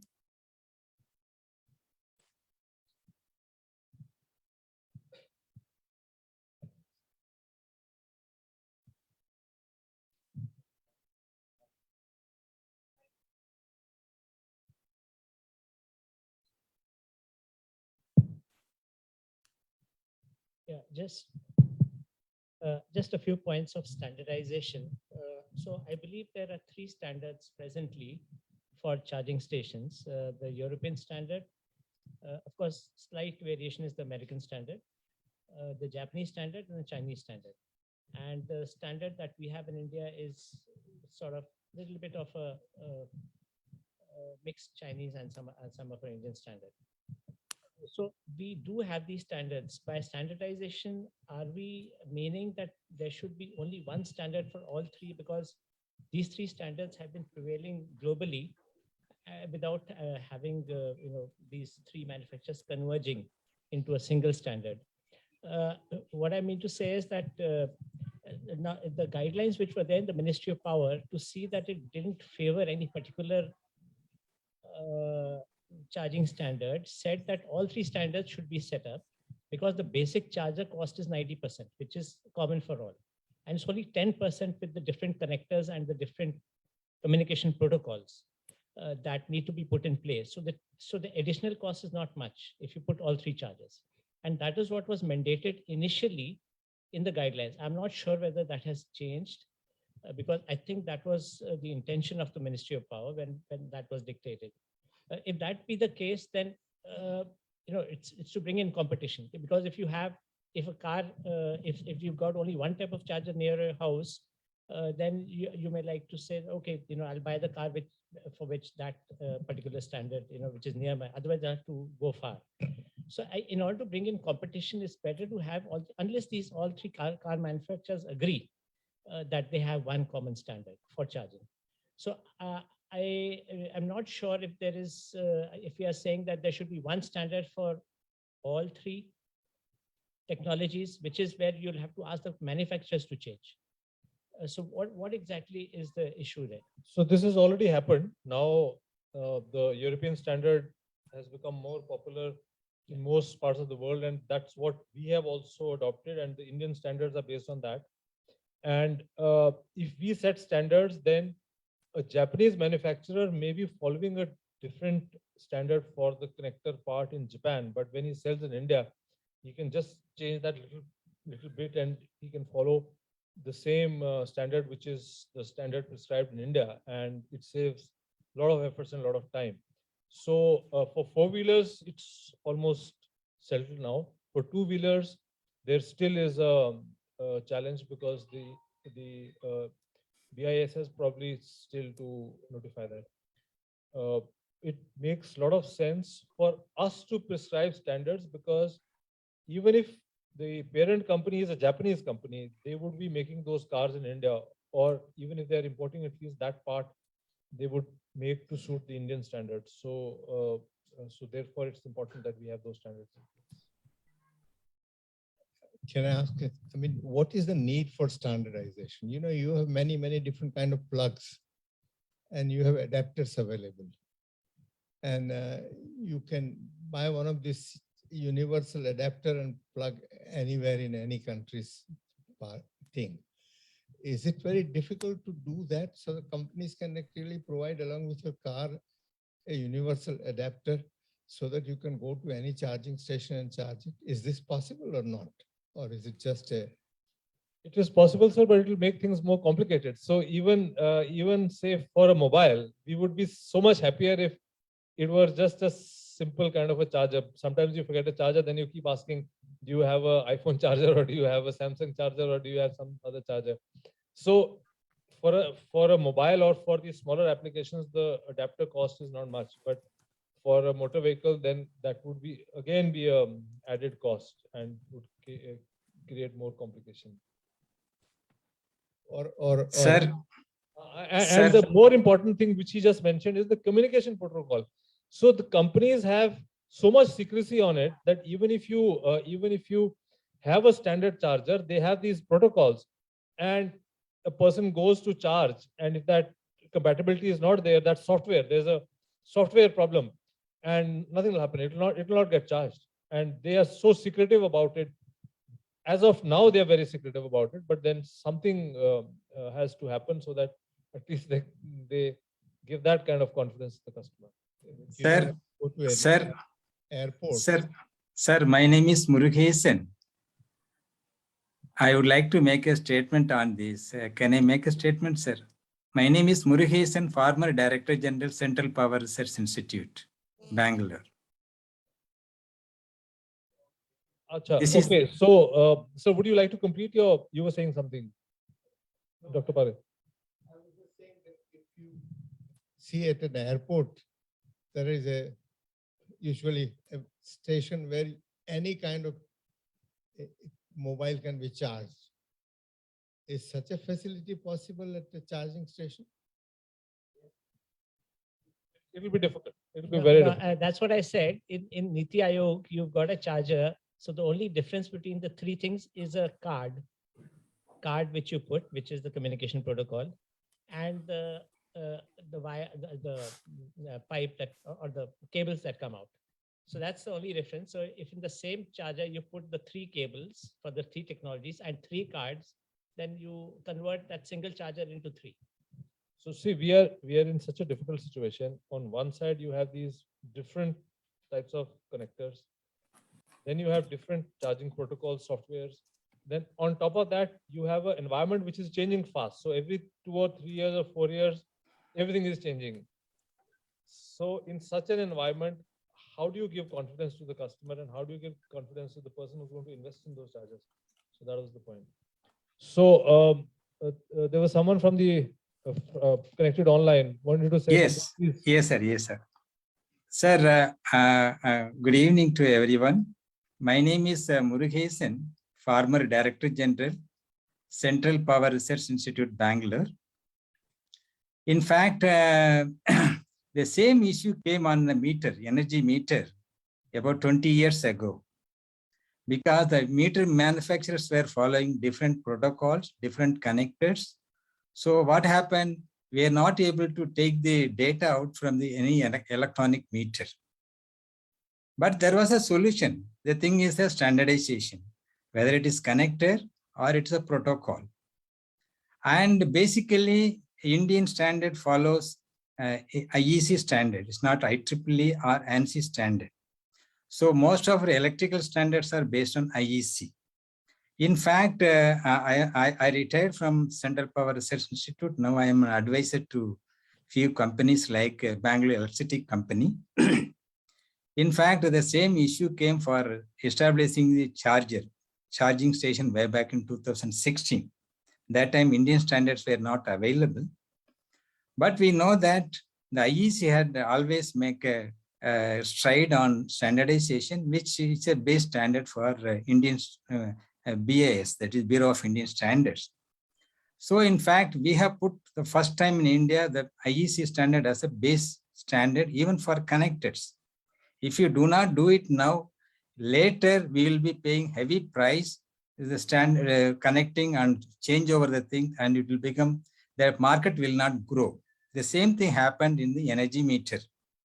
Energy meter, each manufacturers were following different connectors, different protocols. They will not disclose what is the protocol they established in the meter. So they want to control the whole energy market. They're taking the data, collecting the data, and they want to have that separate segment for that business development, but they don't like to do that. But in fact, I established energy meter standardization protocol test lab first time in Asia in 2004. Our first customer was from Korea, not from India. All the meter manufacturers boycotted our laboratory. But we set up the laboratory for standardization first time in Asia. And we worked with the Ministry of Power. Fortunately, good giant secretaries were there, Mr. Singh, like that. If they could able to understand that, even the lobby is such a powerful that they did not allow the Bureau of Indian Standard to bring out the standards. It's not that we are inventing, They never allowed even the standard bodies to even bring the IEC standard, adopting the standard, because they were controlling the whole things like that. But we set up the laboratory and we were serving the other countries, not in India. First, fortunately, under APDRP failed because of this non-standardization. They could not take the data out. In our APDRP, we have put this specification as a standard protocol, and we made it successful. Finally, sir, then all the meter manufacturers fell in line. Then they Okay, came. thank you very much. I think we got your point. So, sir, what I am trying to tell, now still this problem exists. The reason is that all the companies are having different protocol, different connected. They will not allow it to happen. IEC has already have all the standards. So what we need to do is. So we got it. Thank you very much. So we'll just now conclude the session. I'm asking my co-chair to make the concluding remarks. Thank you. I must just say once again, thank you to IRADe for doing this survey. If there were any follow-ons, I'd be curious to be involved with them. I think it's very clear that standardization, I think some work needs to be done quite quickly before we go too far. And then we come back to the table in a few months and say, we've got some standard investments here and shouldn't do this and that. So, the market is moving in the right direction. There's a lot of enthusiasm. We're past the awareness stage as well. The government is completely at the wheel, is pushing with a lot of heavy capital behind it. So it's really up to us to pick up these threads. And I hope that by the time we come back here, we will have made some progress on some of these larger, more chunky topics, such as standardization. I hope we will have found somewhat of a solution on the supply problem. And I hope maybe in a year from now, we'll have many more vehicles to be talking about, especially in the four-wheeler segment. So once again, thank you so much to my fellow panelists. Thank you once again to IRADe for having us, and good luck for the next session. Thank you. Thank you.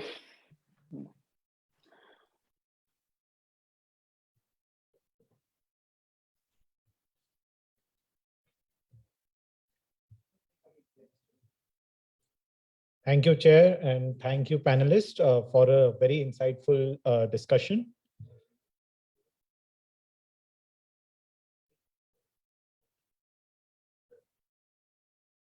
We would be now proceeding with the next technical session, which is on the DISCOMs impact on the grid. We'll start with the presentation, followed by a roundtable discussion among stakeholders. The presentation will be given by Mr. Vinay Saini, Area Convener, Energy and Power Systems, IRADe.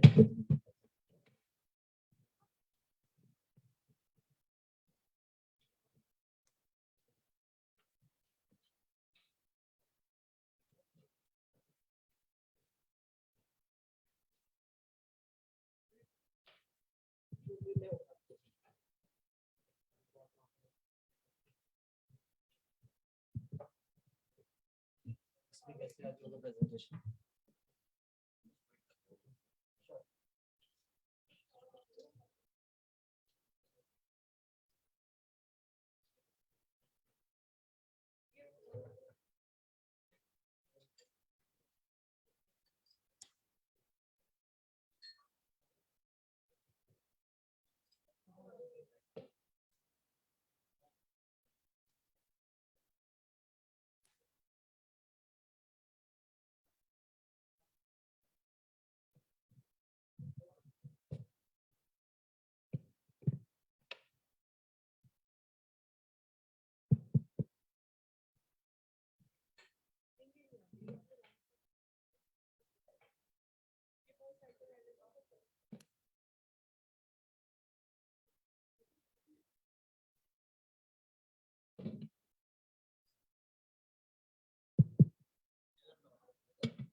Good evening, everyone. I'm making the announcement once again.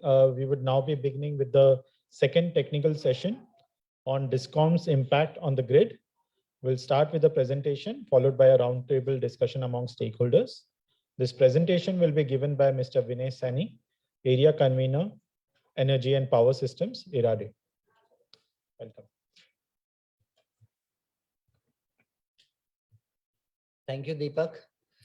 So, welcome all. I will be speaking about the impact on Delhi grids in 2030 from EV charging and IRADe's about the IRADe's EV load calculator.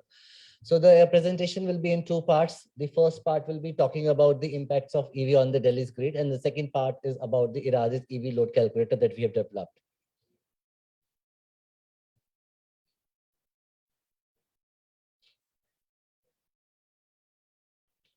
Mohit, can you? Okay, please go to the next slide. Okay, so first I will talk about the methodology. Mohit, next slide. So as you know that we have done the primary surveys of existing EV users, and we did surveys of around 432 EV users. And what are the key inputs that we have taken to undertake further studies is that we took the battery capacity from the survey, we took the time taken for charging from 0 to 100%, the plug-in time from the users, like at what time they plug in their vehicle, and what was the state of charge at that plug-in time, and then the total count of the vehicle. So all this data has been collected from the primary survey, and then we did some develop some template to do the analysis. Next slide. So first I will tell you about in detail, like what is the impact of EVs from the survey only. Like when we did the survey, what from the charging behavior of the users, what has been the impact on the grid. Next slide.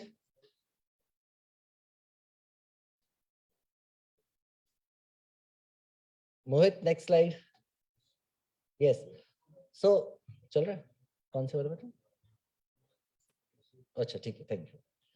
So first is when we analyze the electric rickshaws, what we observe is that whether it's a weekend or weekday, they more or less have a similar load impact on the grid. And they do do start charging their e-rickshaws typically during the late evening time, and in the more or less by morning in 6 a.m. the charging stops. There are some 1 or 2 e-rickshaws that we found that they were doing some daytime charging as well.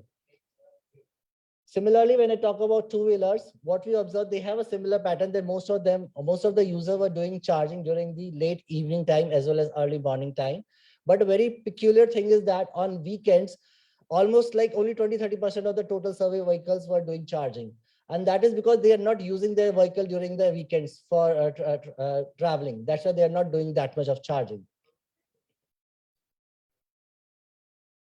Now, for four-wheeler private also, we observe a similar behavior. They were doing most of the charging during the late evening hours as well as early morning hours, and a little bit of charging during the daytime. And on the weekend, the charging reduces drastically.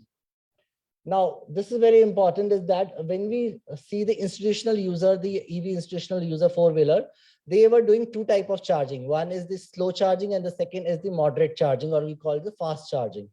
For a slow charging, they also observe similar behavior that they do most of the charging during the night time and a little bit of charging during the daytime as well. The charging behavior of the four-wheeler institutional were dependent on the availability of the driver. When the driver is available, he does not have to ply his officer, then at that time he is doing most of the charging.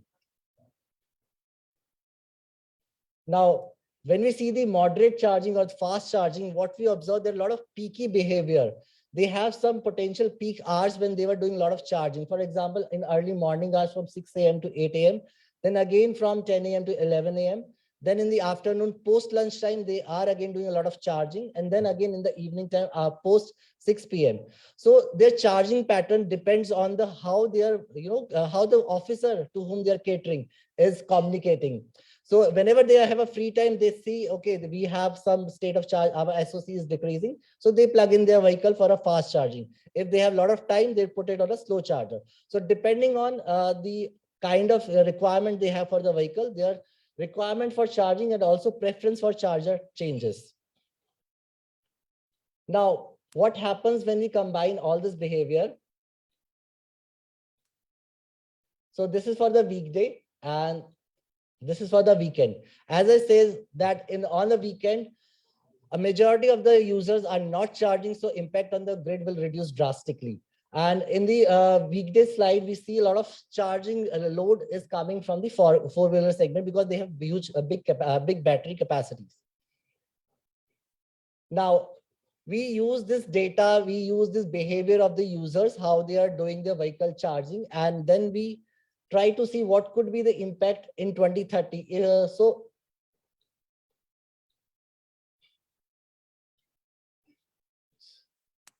next slide.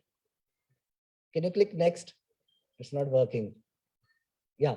So the right side shows the estimated EV count for 2030. So we did some our own analysis, some econometric model and analysis, and then we projected the estimated EV count for 2030. So this is what the share of different EV vehicles could be in the total EV count. And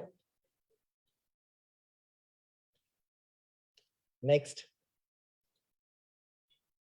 Okay, so on the right side, you see like from these number of vehicles, what will be the impact on the grid? So the behavior remain the same, what we observe in our survey, because we have taken from that. Next, please. Mohit, next, please. And this is for four-wheelers, for a private and institutional vehicle. Next. Now, next one more time. So this is the this as Dr. Jyoti Parekh was showing you this slide. So this is what we did is that we took the peak demand from CA reports for the 2030, and then we used the 2019-20 load curve, and then we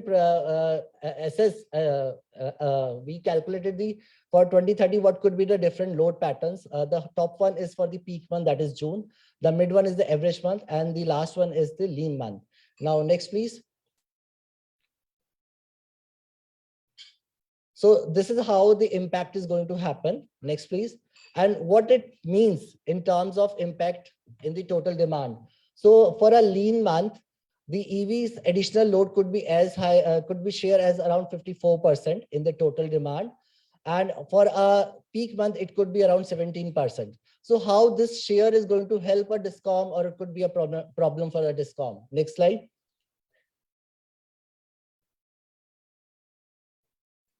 Next slide.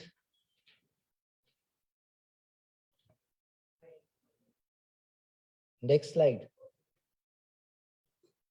Hoga, this way. Next slide. Go next. Yes, click once. Yeah. So what I did is that on the bottom side, this is for a lean month. So bottom is your total demand, and then on the blue one is the combined EV load. So this is the additional EV load that can come onto the grid. So for a lean month, it's a win-win for the DISCOM because it is actually filling up your valleys. So it makes the load more smoother for a lean month. But for a peak month, next slide, click next. So it helps filling the gap. Next, one more just. So here for a peak month, it is going to increase the problem for DISCOMs because it is going to increase the peak load further because of the EV's additional load. So in some months, it could be a good thing for DISCOMs because it's actually helping, getting more smoother load. But for some months, for the peak month, it could further add on to the total demand. Next, please. And this is for a weekend. As I already shared with you that on a weekend, the load will be drastically low because a lot of people are not doing charging. And further, the institutional drivers that we surveyed, they were not flying on Sundays. So they were not doing that much of charging. Their working days is from Monday to Saturday. Next, please. And their additional impact on the grid could be in the range of 11% to 4%. Next, please. So overall, this is what we want to say, that there could be an additional demand from EVs. Somewhere it could be a benefit to the DISCOM because it is helping smoothing of the load. But at some places, typically for a peak month, it could further become more problematic. And we need to think of something so that we are able to change this behavior of charging. And to do that thing, we have two interventions that we suggest. Next, please. So first is the time of use tariff. Although we know we cannot shift 100% of the consumer, but at least we can shift some share of the consumer to some other times where it could, actually help the DISCOMs to fill that gap. And to do that thing, smart chargers are a very capable instrument that can help, because although you're plugging your vehicle in at 8 p.m. in the night, but you can you can tell the smart charger, start my charging at 2 a.m. in the night when the tariff is low. So in that sense, smart chargers can help achieving this thing, and also helps DISCOM to manage this. And they can also bring the demand side management aspect into this thing. So that's all from my side. Thank you.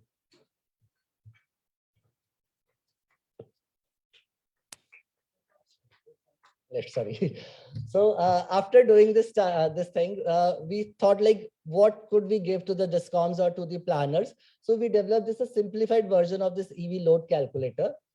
And in this next slide, so the user can change the numbers in these yellow boxes. Like it can change the number of two-wheelers, it can change the battery capacity, it can change the average time required to fully charge your vehicle. And once you do that kind of changes, you're able to populate these graphs, and you're able to see what kind of impact it could have on the grid. Next slide. So you're able to populate these kind of graphs, like weekday, weekend, what could be the impact. So based on this behavior that we got from these 432 surveys, what could be the impact? You can see this thing. So according to a user's requirement, it can have 100%, like 80% of the total share of the vehicle could be four-wheeler, or could be two-wheeler, or could be e-rickshaw. So they can see the individual demand, individual impact, as well as the combined impact. So soon this calculator will be available on our website, so you all can have a look at it. So next slide. So that's all. Thank you.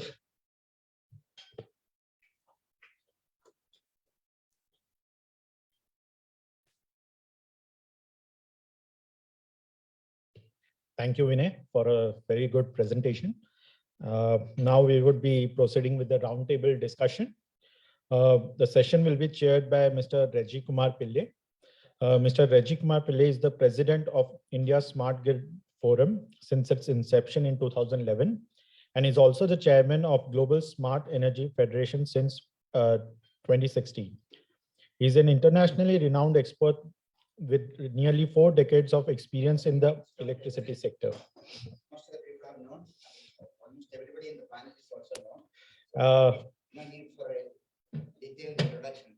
The session will be co-chaired by Sri Pankaj Batra. The session will be co-chaired by Sri Pankaj Batra, Project Director of South Asia Regional Initiative for Energy Integration at IRADe. Welcome, sir. So I invite, I believe in the session, most of the people are physically present here, except I see Mr. Murugesan and Nilesh and Avadesh. I think these 3 gentlemen are joining online. And we are already 30 minutes behind the schedule. And we'll try to wrap up as soon as possible. So other panelists, finish your tea and join. In the meantime, we'll take a couple of minutes to give some of the key questions which were asked by the audience and other people and debated in the previous session about the charging infrastructure. So first of all, thank you very much for inviting India Smart Grid Forum. Jyoti ma'am, Parek sir, thank you very much. And let me start by expressing sincere gratitude to Shakti Sustainable Energy Foundation for funding many such studies. These days, almost every week, I see different reports. Even yesterday, one report was released by on the charging guidelines for charging. So these are all started with the first grant given by Shakti in 2016 to India Smart Grid Forum. We did a very detailed study of electrification of public transportation system in Calcutta, and that's a report which we published in 2017. That was first of its a detailed study on electric mobility in India. And now I see, as I said, every month I see detailed reports. In 2016, we made a request to Bureau of Indian Standard to constitute a technical committee to draw standards for electric vehicle charging infrastructure, or EVSC. Oh yeah, I didn't found a rickshaw company, so that's a mistake, no problem. This committee was constituted in 2017, and 2018, the first standard, that is IS 17017 Part 1, was issued in middle of 2018. But in the meantime, DHI actually had started with the electric mobility mission in 2013. A lot of work has done in the FAME Part 1 grant were given for different categories of vehicles, and all the vehicles which were available here, including the one which were manufactured in India, were all conforming to Chinese standards. It were partially or fully imported from China, following the GBT standard of China. So Department of Heavy Industries has issued a set of not a standard, but a specification. So Bharat charging specifications AC001 and DC001, they did it in 2017. And that helped in testing the charging stations which were issued. No problem, it's okay. So in 2018, when we issued, BIS issued the standard in electricity, for everything we follow the European standard. 230 volt come to your house, instead of US it is 110 volt. So everything we follow European standard, and there was already a European standard available. It's called CCS, and 2018 they issued CCS2. We adopted CCS2 as our national standard, but at that point in time, this Chinese vehicles were predominantly, it was already available in India, so we had to allow this Chinese standard to coexist. And Niti Aayog invited several automobile manufacturers to come and manufacture electric vehicles in India. It is basically the Koreans and the Japanese who responded to that request. It is not the European ones who were. 2018 automobile show, most of the people who came and displayed vehicles were from Japan and Korea. And these two countries, they follow a different standard called SHADAMO. So in the standard, we allowed SHADAMO to coexist with the main standard, which is CCS2. And also, so long Chinese vehicle will be here, GBT standard can also coexist in India. So like America, all the standards are there. We are a big country. We can allow to have all this coexist. What has happened in this SHADAMO and CCS thing is that those days, these were different chargers. But our Indian local manufacturers, they started making one charger with two guns. One gun for SHADAMO, another one for CCS. The cost of the things has come down drastically. Instead of two charger, when you do this with two guns, all you need is a controller. So only 15 to 20% extra cost, you can have one charger which can charge both. So Parikshit had asked about a question about why, like any plug point. So these are big batteries actually. What is there in the electric vehicle, even in a scooter or a three-wheeler, four-wheeler, it's a big battery, not like our cell phone or other things. So battery also has a different chemistry. At what rate the battery can accept electrons is decided by the battery chemistry. So, and how much battery residual electrons are left in the battery when I come and plug into a charging station, that need to be communicated to the charger. And what rate this can accept, that is to be communicated. So for which you have different communication protocols. So if in a cell phone, I call you and I talk in Malayalam and you talk in Gujarati, we don't understand anything, but we have very good connectivity. Very good connectivity. I call you on cell phone, we talk. But the same way, both this charger and the vehicle should talk in one language, so that what we communicated, I have 30% residual charge, I will take another 70%. I can do only 1 C rate charging or 0.3 C rate charging. That need to be communicated. That handshake should happen. And there are so many other things, when to start, when to stop, all those things. That's why this it's not simple thing like any other electrical equipment we plug onto it. And these are big current it takes, not in 2 ampere, 5 ampere or 15 ampere. So those who have finished, please come. Well, so in 2018, the first part of the standard we have issued, and now there are 11 standards which are published, and we are far ahead of all the developed countries. We are the only country which has a what you call light EV, LEV standard, and also the best standard. Both were issued during this COVID time in last 6 months. And there are another 7 or 8 standards which are in the work. We hope to complete it by end of this year. So no way we are lacking. Standards are there. But what is lacking actually is the connectivity. You are not able to get connection from a DISCOM. In 2016, again, we had made an appeal. We made a service there. We made a presentation to Forum of Regulators. We both together went to Forum of Regulators and made it. And we said that electric mobility need to be promoted. We had to give concessional electricity tariff in the beginning days, initial days. So within 6 months, the Delhi Commission in 2017 issued created a separate tariff category. Otherwise, you have all agricultural, commercial, residential, industrial, all kind of tariff. So EV tariff was first time created in 2017 in Delhi. Today, there are more than 21 states there is. So it's almost half the rate of what is the commercial rate. 4.5 rupees you get at LT rate, LT connection.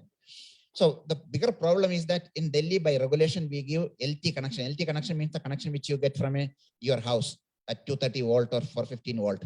That is 100 kilowatt. We give up to 100 kilowatt here. You go to Madhya Pradesh, they give 120. You go to Maharashtra, they give 180. You go to Bangalore or Karnataka, they give only 30. If you ask for a public charging station with a 50 kilowatt load, they say you fund for your own transformer. And put a transformer near your charging station, I will give you a connection. Transformer doesn't cost me much. If I need to bring a 11 kV line. Even 11 kV line doesn't cost me much, but I had to pay much bigger money to dig the road and bringing a cable. In Delhi, we pay 85 lakhs rupees per kilometer for digging to the MCD. But my entire cabling and transformer will cost me less than 10 lakh rupees. And when you go to Bombay, pre-COVID days, it was 1.2 crore per kilometer for cabling. Even now, the Ministry of Power last month issued a new charging station rules, public charging station rules. There again, they insisted for 50 kilowatt. I won't get into that. Please, Mr. Rajiv Kumar, please come. Oh, you want to call me? Please, yeah, you need to introduce also. Sorry. Let me invite the panelists for this session, Mr. Abhishek Ranjan, who is the Senior Vice President Strategy at Renew Power. Then Mr. Indradeep Mitra, who is a Senior Technical Advisor in the Indo-German program of GIZ. Mr. Saurabh Kumar, who is the ex-CEO at EESL. Dr. Minu Mishra, who is the General Manager at BSES Yamuna Private Limited. And the rest of the panel members, Mr. Avdesh Shah, who is the Vice President, is online at Fortum India. Dr. Nilesh Kane is the Chief of Distribution Mumbai Operation Tata Power. He's also online. And Mr. N. Murugesan, Director General at CPRI, he's also online. Thank you. Yeah. So hand over to the co-chair, Mr. Yeah, so Reji has given a very comprehensive background of how EVs and charging stations and standards have evolved. So I'm not going to say much. He talked about the infrastructure, which is what this session is about. Infrastructure for seeing there's adequate infrastructure for accommodating charging stations. I'd rather let Abhishek and others who are involved, and maybe Saurabh Kumarji, in case because he's been to many states about right. So I'll let them talk about their experience, because I'm not aware of all the states how they. I mean, there was a discussion last time that this is a big issue of the cost that is involved in getting a connection for charging stations. I think I'll rather let them do the talking. But yes, the big point, moot point is that to examine the time of charging is, and many times you may not require to strengthen the transformer if the rules for or if the incentives for charging or time of use tariff is there, it would fit into the same sort of transformer, and that's something which really needs to be put into place by the state regulatory commissions. Although as a policy, it has been said that you must have time of use tariff. Of course, there were some issues about not having time segregated readings in meters earlier, but I think all the smart meters have that facility, and that should facilitate the time of use tariff. So I'll let Abhishek, I think you're first. So please go ahead and let us know your thoughts on this. Yeah. Thank you, sir. And thank you, IRADe, for this very good report that was released today. And the curves which I saw here, you talk about two-wheelers, three-wheelers, and four-wheelers. They were very much in line with what the expectations were earlier. In fact, 2 years ago, we did a similar kind of analysis when I was in my previous organization. And this echoes what we have. So it is very hearty to see that our thoughts are reiterated and validated on an expert and independent panel. So thanks for that. When I saw the curves, you see a flat curve for two-wheeler charging. So you have peaks in the evening and the early in the morning. So around 00 hours till 6 a.m. So that is the flat curve. For four-wheeler, you are showing in the morning, so around 11 a.m. till 12 noon or 1 p.m. There is also a slight bump is there. Now, this is very, very intuitive. Now, if you plot a solar plus wind generation, utility generation on the grid, along with the same plot, you will see there is a increase in the generation during the same time. So 11 a.m. till 1 p.m.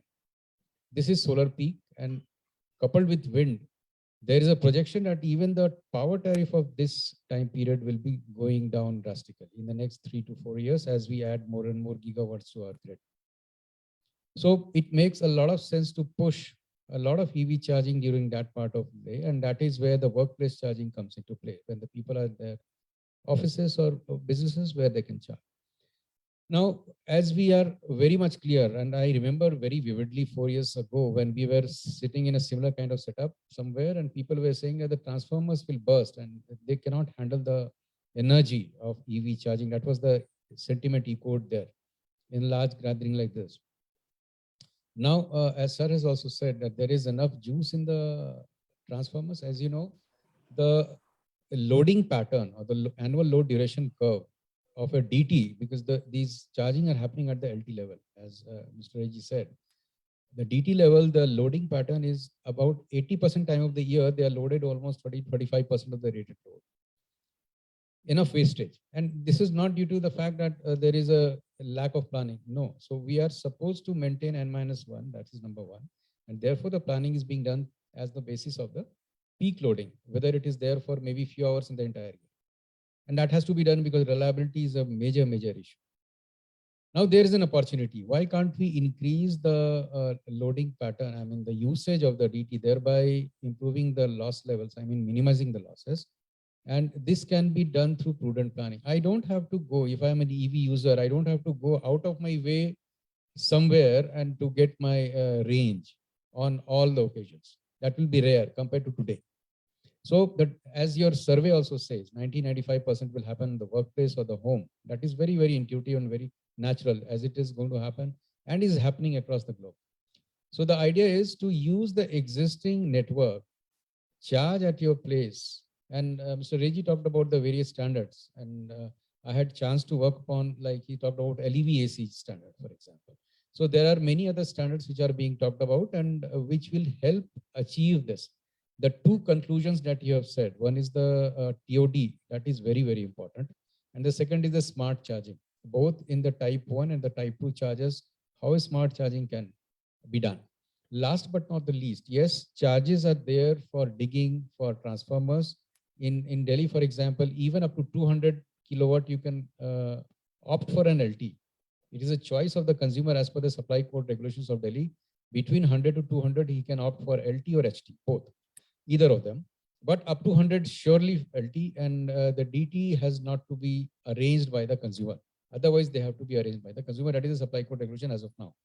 So therefore, you see, we have to avoid creation of additional assets wherein the utilization rate is very, very low. If you create such additional public assets and you don't see an offtake, in Delhi, for example, you don't have a fixed charges for EV charging rate. You have only a single usage charge, pay per use, rupees 4.5 units per kilowatt hour, no fixed charges. So if you have that transformer and the setup being done and there is no usage, it's a waste of money. So the idea is to optimize on the asset and reach that stage once the existing asset utilization rate is on a higher side, maybe about 50-60% usage, because that is the point where the DT efficiency is the maximum. And then you go on and create assets.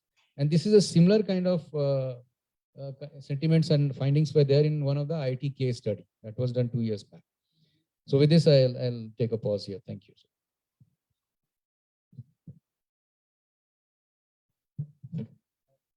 So just to tell you that Abhishek was previously in BSES. Thanks to him, we were able to get a lot of practical information to see that study is realistic. Thank you. Thank you, Chairman, Co-Chair. Let me thank IRADe, Shakti Sustainable Energy Foundation for inviting me. I'll be very brief and I'll make just 3 points, beginning from what I think a discussion that was initiated by Dr. Parekh. Can we not have what we have at the airport? Just go there and plug it. Doesn't matter which iPhone or Android phone you use. So Mr. Batra will bear me out when we were discussing the guidelines in the Power Ministry. The reason why the initial guidelines said a public charging station should have all kinds of chargers is precisely for this reason. Now, when we went ahead and saw the implementation, the problem again, Mr. Pillai very rightly said, the minimum configuration is about 122 kilowatt. Now, Delhi has 100 or 150 or 200 as the ST limit. UP has 50. Now go to Noida. It's a very practical problem. Go to Noida, you will not find a fast charger. Now, so what do you do? So we, in ESL and also in CSL, we brought this to the notice of Power Ministry. We brought this to the notice of Niti Aayog that for you have to give a guidance somewhere and somehow that at least for EV charging station, the grid code needs to be taken out. Yeah. It should be uniform across the state. The second problem here is, again, I'll take the example of Delhi and Noida and also Gurgaon. Delhi has a tariff of 4.5 rupees, but although it's not 4.5 rupees, because it also, there are surcharges and electricity duties, which are also levied, it goes up to about 6.5. Nevertheless, go to UP. The UP tariff is about 6.5 rupees. And 6.5 to 7 rupees. Again, add surcharges and duties, it is about 8 or 9 rupees. Why will I, as a user, if I'm staying in Noida, charge my car in Noida when I can get a cheaper charge? So again, this is a disparity that needs to be addressed. And the third biggest challenge, and I'll come to the is the allocation of land. As we saw in the survey, parking is a place where most charging happens virtually, not just in India, around the world. Now look at where are the prominent charging places. Who controls them? The government, the municipal bodies. So we as ESL, we were very easy for us to go and say that please, NDMC, give us this land for free, and I'll give you a revenue sharing model. Not if I am Adani or a Reliance, no way. Someone has to therefore create those land banks, put a price to it, whatever that price is, and put it out for bidding. Now, unless you do that, it's all a question of why this is not happening. Yes, this is exactly, and I think Maua raised those points that while on paper everything seems to be in order, and I think others also said this, hardly anything happens on the ground. I mean, the chargers that ESL and CSL operate, 50% downtime of chargers, the DISCOM cuts them off, because that is no longer. So these are practical challenges. Let me very quickly finish on the actual subject that we are talking about. What is it that charging will do to the grid, if at all it will do anything to the grid? And I saw in your, you said about 11 to 12 or 13% is what will be the impact. I clearly remember a study by LBNL, Lawrence Berkeley National Lab, many years ago. They had simulated that in 2030, when we have about 30% penetration of electric vehicles, it will impact 3% on energy and about 6% on peak. The bigger impact is on the peak. And therefore, again, a suggestion to Shakti Sustainable Energy Foundation and also IRADe, SSEF did a brilliant study for the city of Bangalore about 3 years ago, where they mapped out the entire distribution network, looked at what points in places it is impossible without adding to the transformers and cables to have a charging station. So I think this is something which is absolutely necessary, and I'll urge the people here that this is something which, at least for the 4 million plus cities, it's an absolute must. Otherwise, it might just go in a very wrong direction. So let me hand it back to the chairman. Thank you. Mr. Nilesh Kane, are you connected? Tata Power operates the largest number of Good evening, sir. I am connected. 1,000 plus charging stations or 300 plus. How many? I don't know. Different news report we hear different numbers. So over to you. Yeah. So good evening. I agree with the earlier speakers. So far as the Tata Power experience is concerned, we have around 2,000 odd chargers. Two-wheeler and three-wheeler study which has been shown. I agree with them. But we have done a latest study. And number of transactions on weekdays are around 500 transactions for the public chargers of around 2,000 chargers across India. And rather weekend number of, the transactions or the charging is increasing, So over a period of time, we will have more data, we will see that number of transactions or the charging pattern will, over a period of time, it will change. So this is one observation. So far as, the distribution company and the impact of the EV, the charger is concerned, I agree that the penetration is very low right now, but over a period of time, especially for the bus chargers, Mumbai, we have around 130 chargers. So there we are supposed to, enhance the capacity of the existing network, or we need to have more, transformers and interconnections. On highways, we have taken, a lot of charger installation work. So on highways, generally, using the existing infrastructure is okay whenever in the city areas, wherever we are installing the chargers. But whenever we are going for charger installation, the highways and all, there you need to install, and the electrical infrastructure extension is also the need of an hour, and over a period of time, we need to optimize that. Uniform policy of, the demand charges and tariff, that is Saurabh Kumarji told, that is also required, because state to state, whatever we are getting a response, that the uniform response is not there, the charges are different, even up to 200 kilowatt LT acceptability is also not there in all the states. So there should be a uniform policy regarding, the charges, maybe of the tariff as well as the demand charges, and as well as, the allocation of the EV connection. That also need to be standardized to push this forward. But by 2030, what we could see, at least at the 30% location, based on our study, we need to enhance the capacity of the network. And as well, we are also pushing forward that to manage, the demand, especially during, the peak hours, a perfect forecasting of the power requirement of the bigger chargers and the fast chargers, especially of the bus charger and, the commercial vehicles. That also need to be done. System augmentation. In the cities like Mumbai, we are facing a lot of problems for the space constraint. So footprint solution, underground substations and all, that is something necessary to push forward for the EV chargers in a big way. And, obviously the dynamic control of the fast chargers. Reason behind, during, the demand response of the chargers, you need to convert from, the fast charging to the slow charging for time being to manage the demand. Are the few, the wish list in time to come. But as right now penetration is low, so we are not facing much problems, but in time to come, we need to be prepared in terms of, the network, as well as the standardization and uniform policy. Thank you. The distribution companies need to do a lot of planning actually.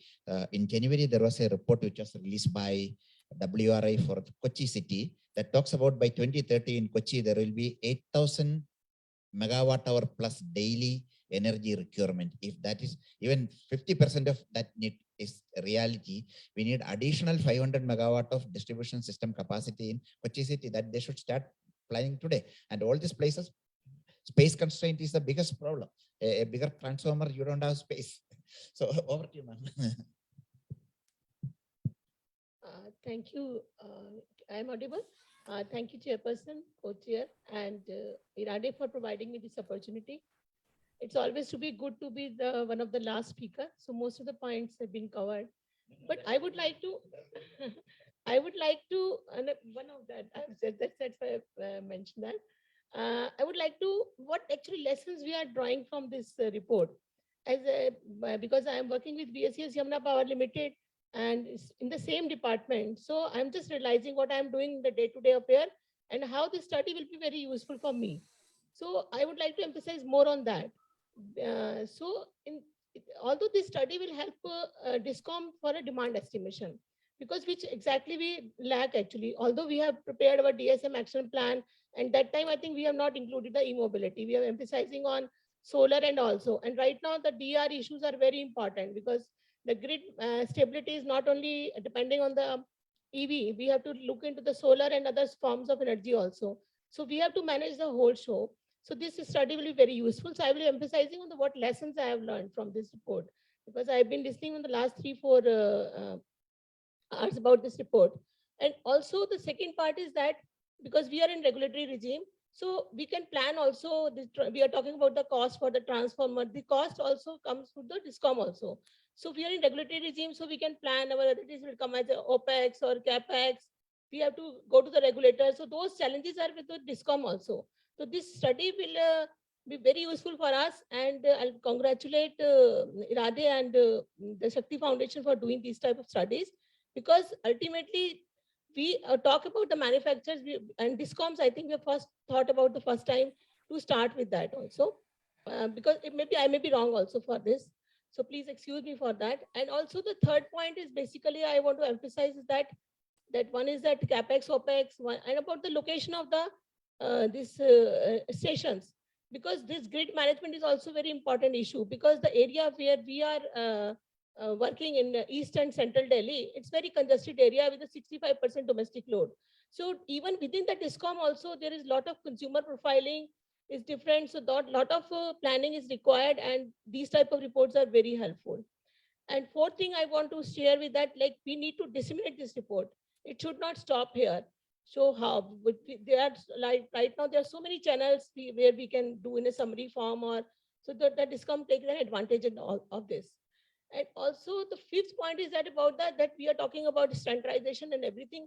We are leaving because the capacity building, whether the DISCOMs are basically competent enough to deal with those issues, we really will look into that also, because we know we have the same department. We are working on DSM also, energy efficiency also, the 3, 4, 5 people team of DISCOM in every DISCOM, even so having a lot of projects. So whether we are competent enough to take it in the implementation, as rightly pointed out, how to take it into the ground. So we have to look into those parameters also. Maybe you'll do an advanced version of this study or a second version of this study. So these are some of the issues I want to emphasize, because I have been dealing with RWS right now, because this is the mandate the management has given us. Ma'am, yes, we have facing this problem of space, even the RWS also. Nobody is ready to give us parking space for setting up the EV charging station. So even within the RWS also, we have to have a series of meetings.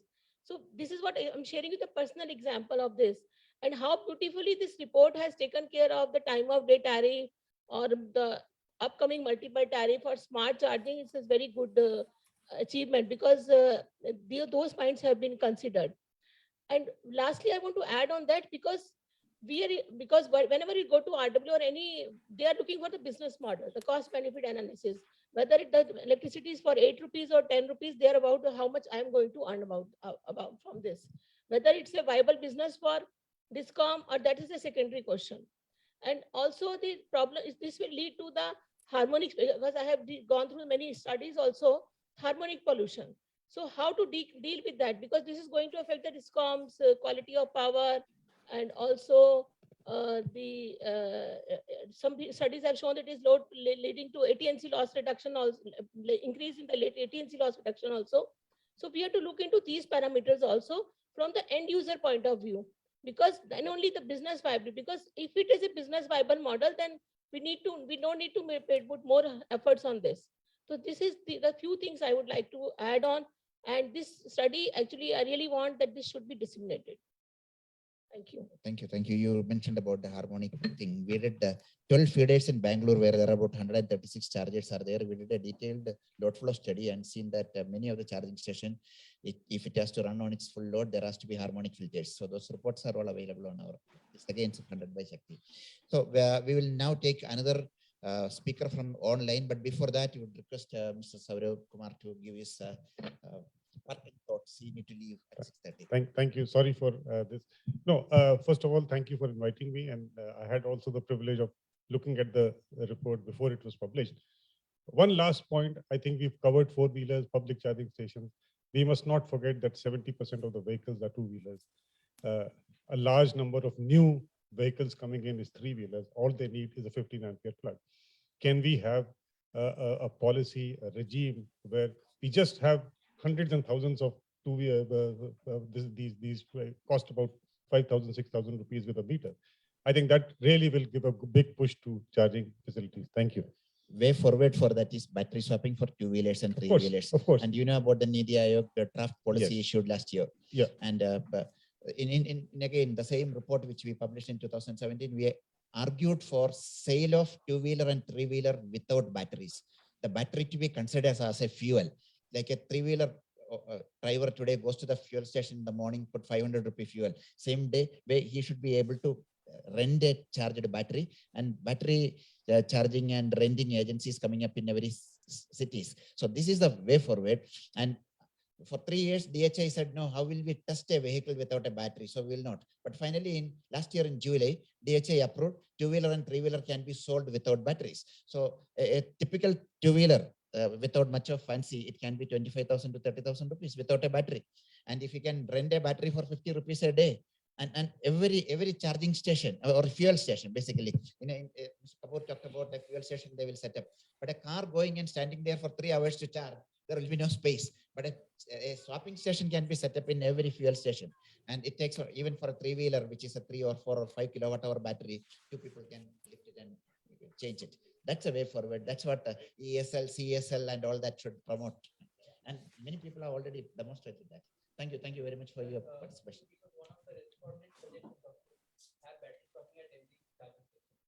For which we need again standardization of the batteries and the vehicle and the BMS. So we will take one speaker from the online.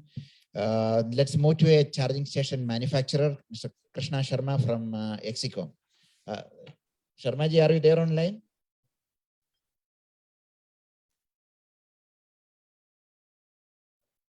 Is he connected?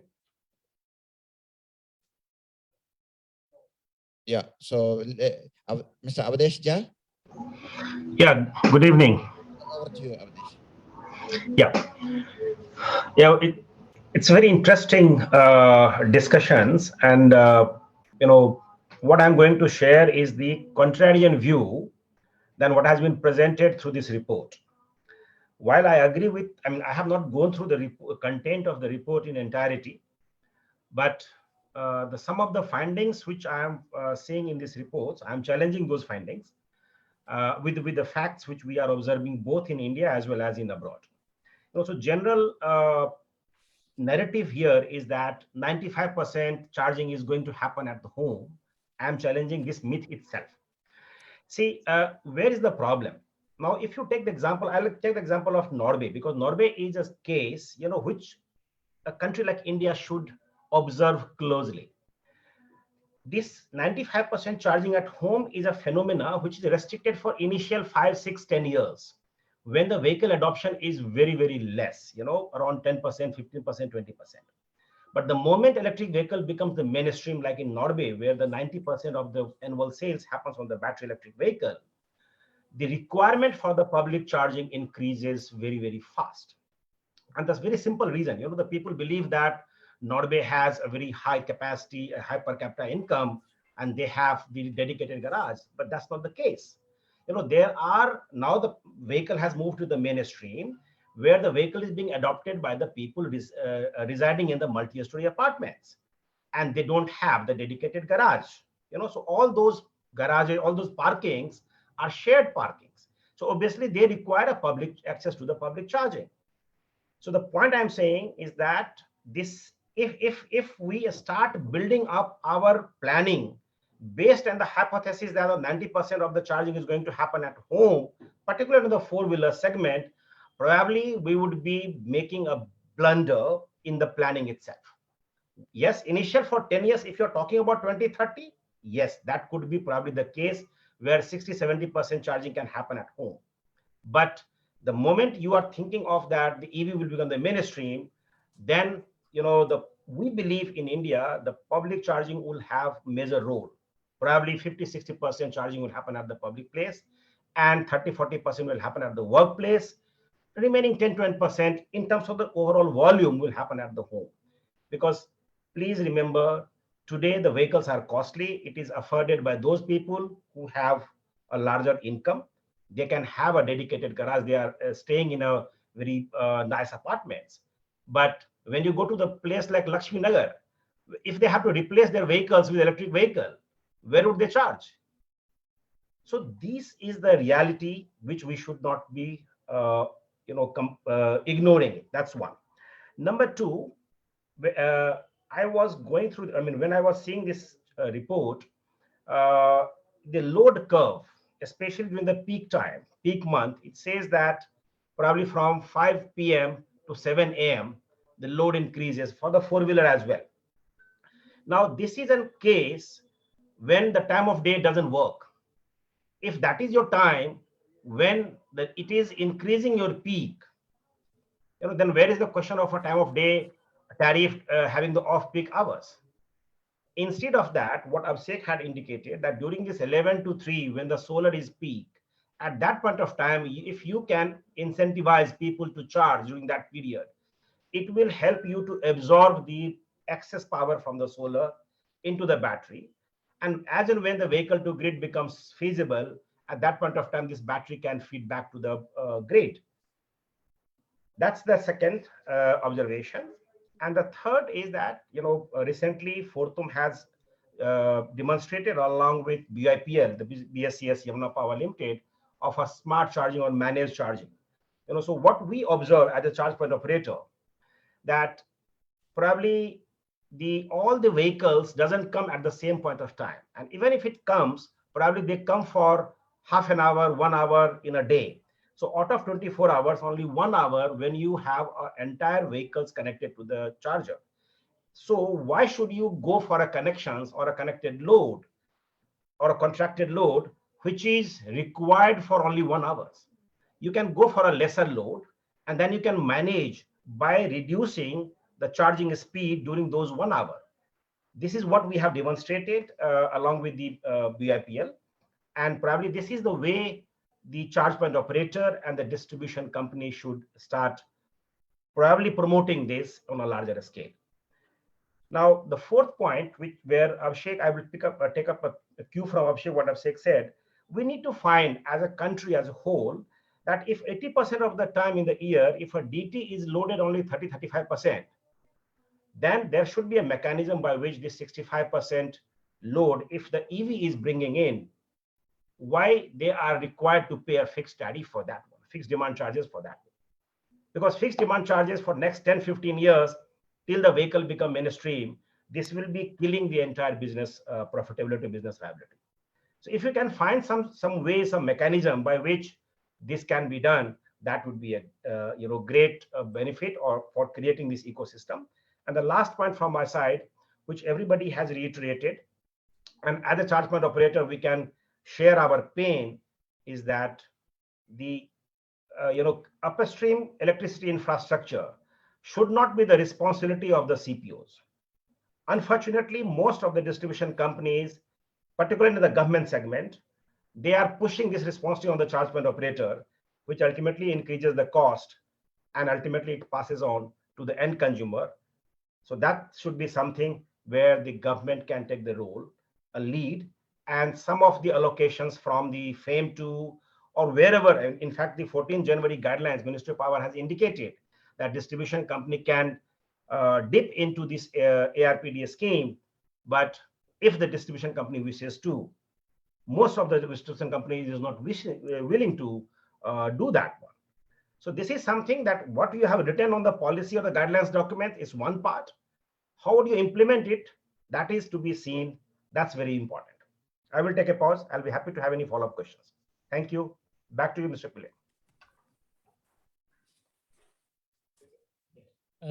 Thank you, Avdesh. Yeah, you had certain points on demand response to which I'll respond later because that's an important area for chargers. Murugesan ji, I'd request you to give your views, but please limit your time because you've spoken also in the earlier session to about just 2-3 minutes. Request to do that. Yes, sir. Sir, good evening, sir. Good evening to chair and co-chair, my fellow panelists. And it is a very important topic. And we worked from IHGF on the same thing to do study in Bangalore. And we have come up with a report and it is available. So the major challenge is that transformers and all such things will go for change, all such things. So we need to do system studies and all such things. In addition to that, the distortion and PQ issues are there. That now the people are neglecting that. Already the system is not in a good system. Any system, if you study, there are lots of voltage violation and quality issues are there. With this charging station, it will become more vulnerable, and so many things will come into picture, including that it will affect RCD and that protection system. All such things will happen because various charges will emanate various kinds of harmonic which will affect the system, things like that. So this we need to do that. It's very important. Regarding that, this one, what you call that charging station, this is like a chicken and egg metaphor, perfectly sums up the current state of electric vehicle mass market. Increasing the demand for electric vehicle or expanding the availability of public charging stations. This is very important. But thing is that if we take that lead from other developed countries, it all depends on the government. It all in the hands of government. They give lots of tax incentives. In fact, even before introducing smart grid and like that concepts, the government introduced lots of tax benefit and tax holidays, lots of incentives to come up the product. The same thing applies here. So many states in the United States and all, they have given tax benefits. Some states, they have gone to the level of banning even gas vehicle. So maybe that corollary, if you take it, that maybe a petrol and diesel vehicle, maybe that can be thought about it, and make state give lots of even the vehicle. They make a policy state that for public transport should be naturally they should switch over to electric vehicle. That kind of directives, maybe slowly.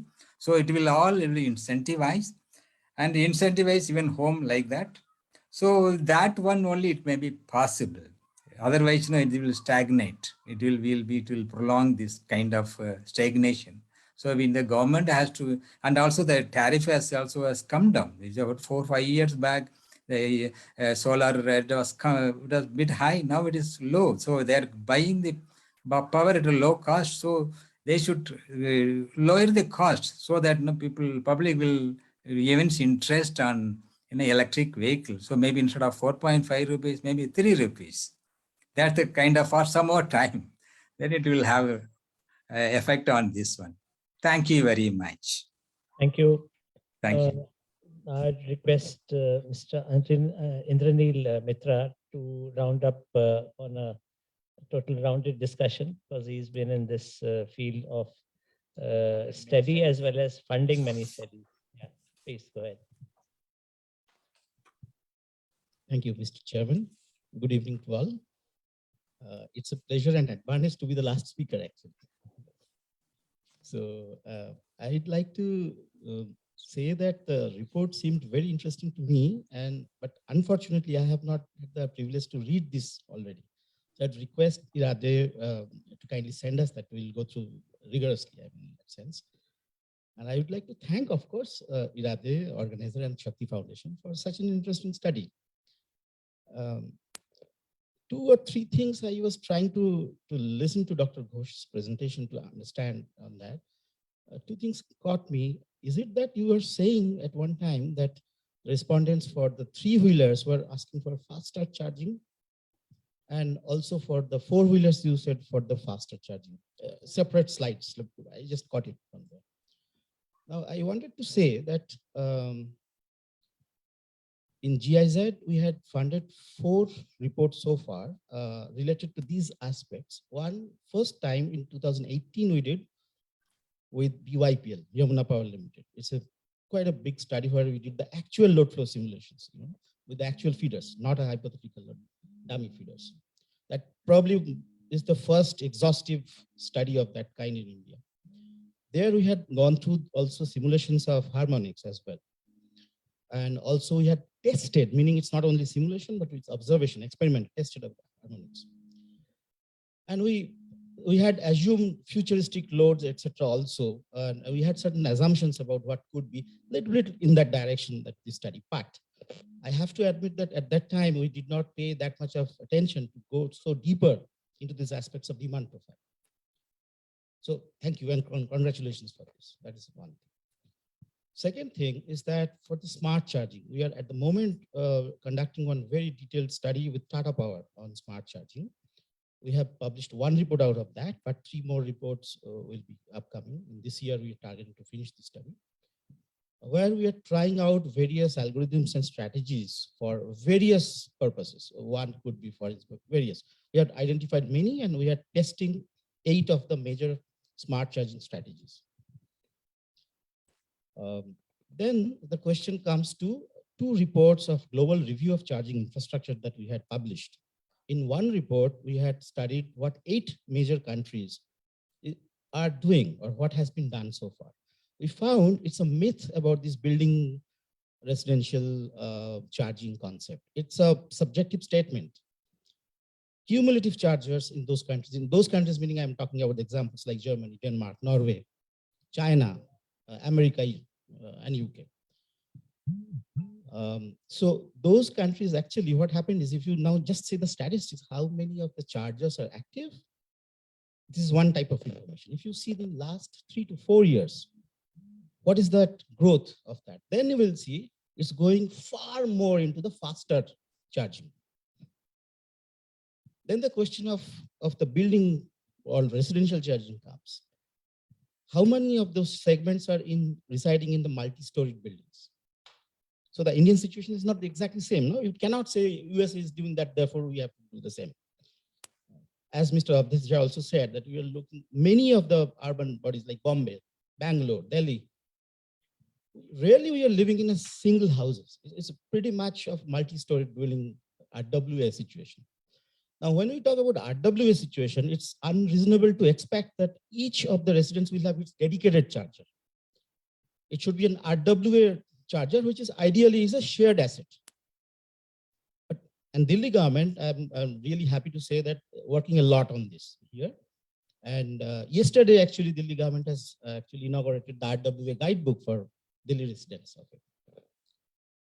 So the debate between the items like whether this is a public charging station or private charging station is one type of debate, but the other type of debate is, even if the building related charging infrastructure, whether this is dedicated or this is a shared asset.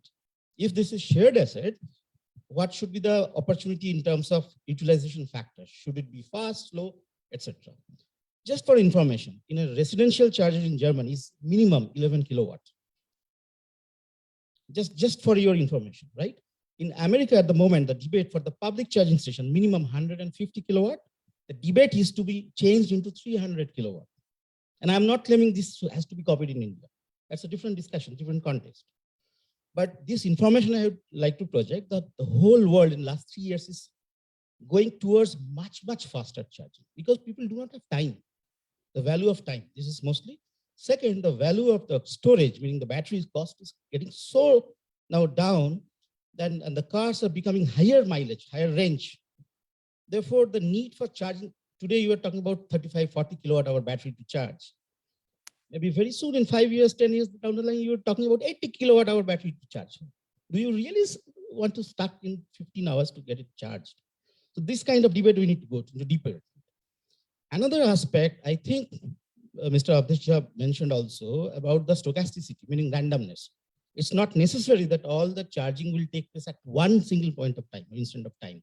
If you see the recent research papers, they're calculating and trying to estimate with the Monte Carlo simulation or something, some kind of probability distribution to cater to stochasticity of it, distribution function of it.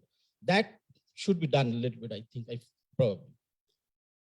Now I wanted to say that we are engaged at the moment with 17 different projects in GIZ India on electric mobility at the moment, simultaneously. In that, so far our understanding in the middle is that 5 important points coming out so far is, there is no order of importance maybe, but building bylaws, according to our calculation so far, we believe that building bylaws, meaning the residential charging, is extremely important topic. But this has no direct consequence of slow or fast. What type of charger is a different issue. But access to have residential charging is very important. That's what we thought. Second is the renewable energy linkage with charging infrastructure. We have exhaustive studies on that, taking examples of other countries. Third, we thought that the smart charging, the need for smart charging, that means unidirectional smart charging, and the way of smart charging is both managed forcefully, or it could be through the tariff change, meaning time of the day issue. These things, and the bidirectional also, B2X kind of thing. And promotion towards the faster charging opportunities. Very good example of faster charging is the battery swap, for instance. Extremely fast for two-wheelers. So these 5 points are so far, according to our calculation, are very, very profoundly interesting as a macro point of view. Thank you very much.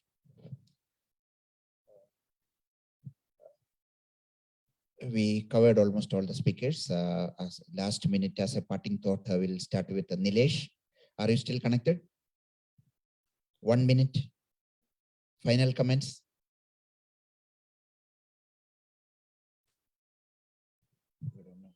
Is he connected? Nilesh? Can you hear me? Yeah, I could.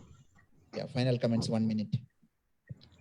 My final comment, the study was wonderful, and I agree with most of the speakers. But things are very dynamically changing, because we have started with say 100 chargers 2 years back, and now we have reached 2,000. And we are dynamically monitoring the performance and the load profile of all the chargers, the public chargers, 2,000 chargers, and the pattern and the consumption pattern is changing. Initially, hardly 10% usage was there. It is increasing over a period of time. Bus consumption, EV, EV chargers used for the buses, especially in Mumbai, we have 100 odd, and that pattern is different. So if we will, study all the patterns, the things are changing very dynamically, and right now the penetration is very low. Therefore, more challenges are not there in front of utilities so far as the network expansion is concerned.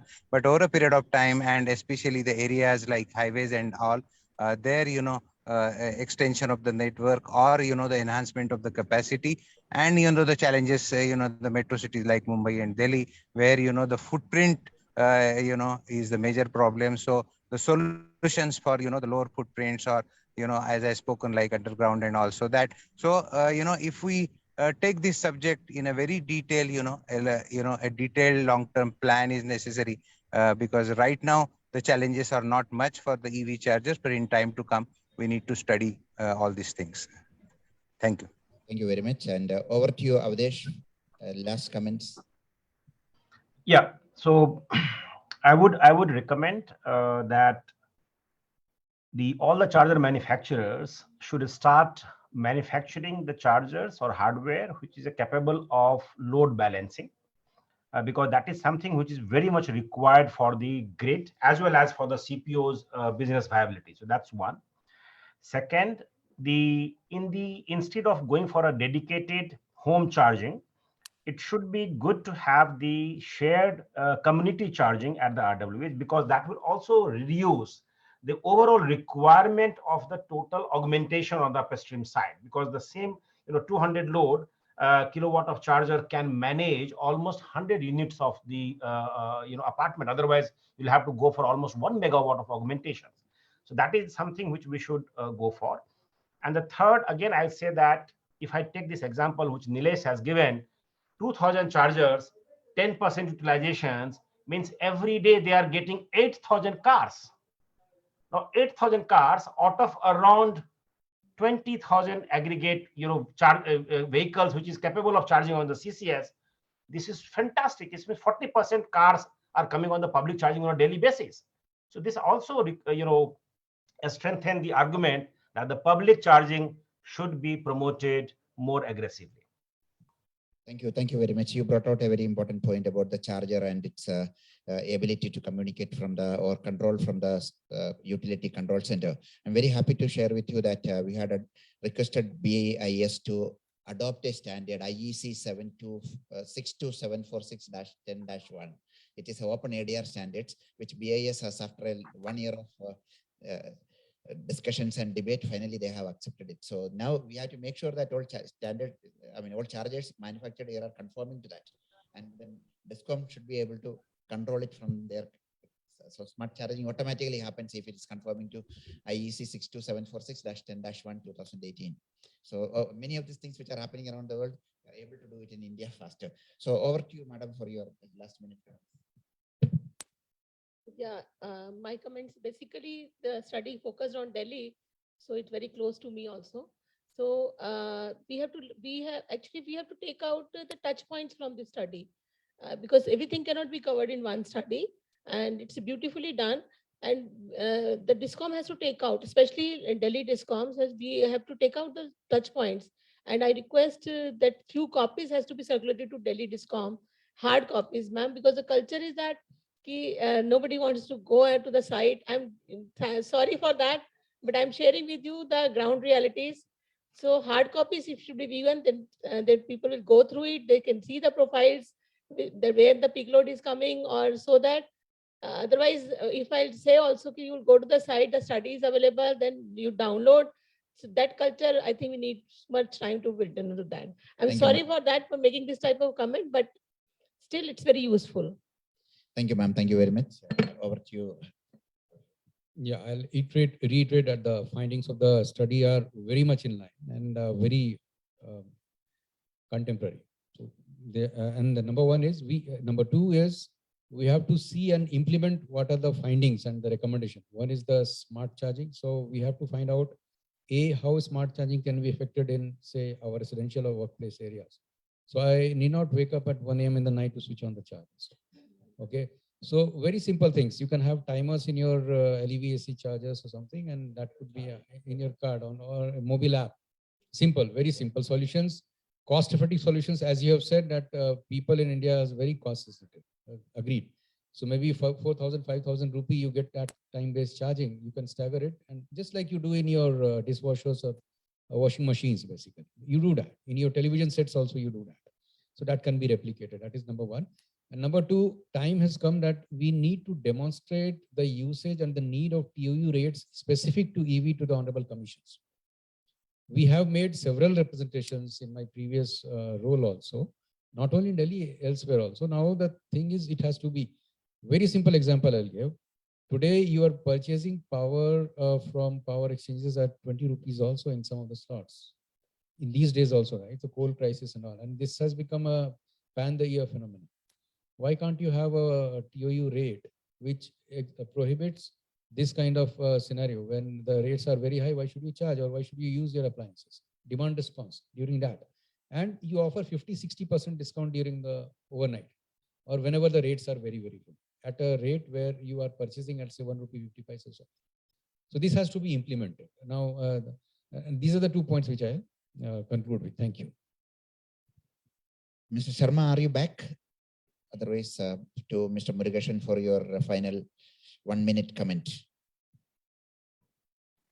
Yes, sir. Because last time they gave me very short time, so I could able to go through that. Anyway, the same I am reiterating that they need to do the studies before going for mass run and to roll out mass rollout and incentivize that. The thing is in the hands of government. They should incentivize and they first is reduce the tariff. That will increase this one. So that will have an impact on that. Thank you very much. Thank you to Co-Chair Batrasab.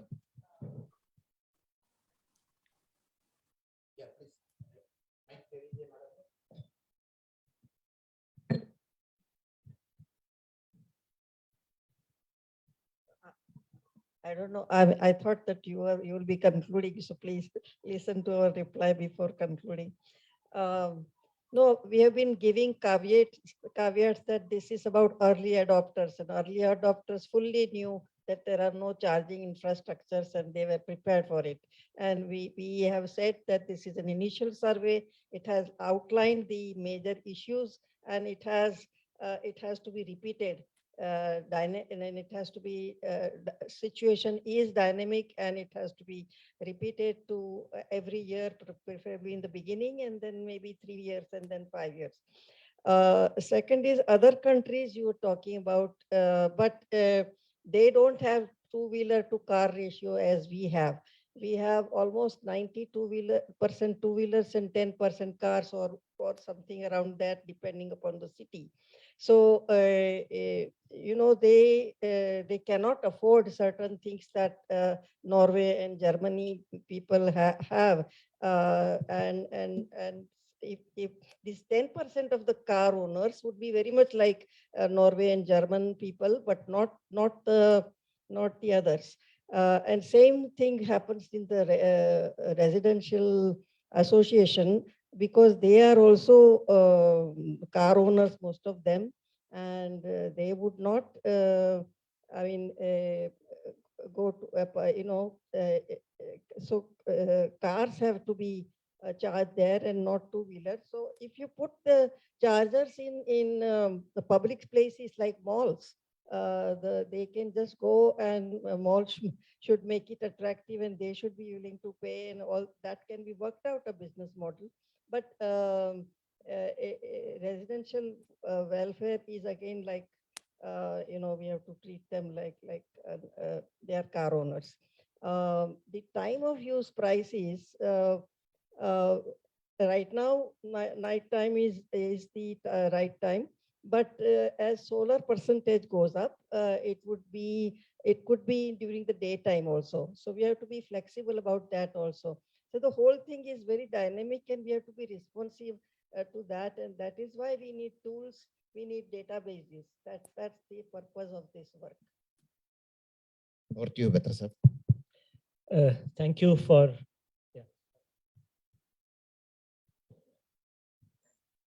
Yeah. So there are a lot of these results in the study which probably we couldn't cover in the presentation, and one might find mention in the whole report.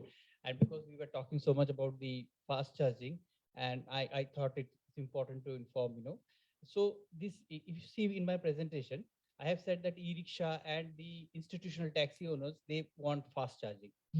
And I've also said that four-wheeler buyers, for them, booster charging, which is like fast charging, is very important.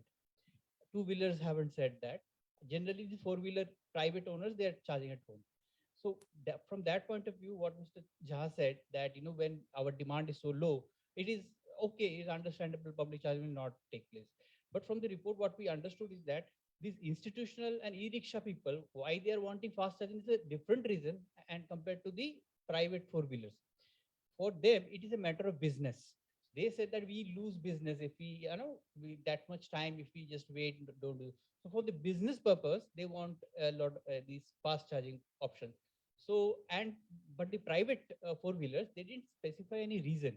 But what we understood from just doing cross tabs, understanding their other things.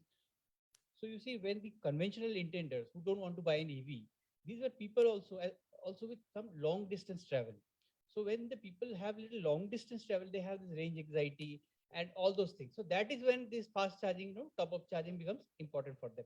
That's not the case for two-wheeler owners, because they have this short distance commute thing. They don't need it. One charge in the morning, done. So four-wheeler, but even four-wheeler, those people who have short commute with four-wheeler, they don't bother. So it is the conventional intenders from that point of view, it is coming.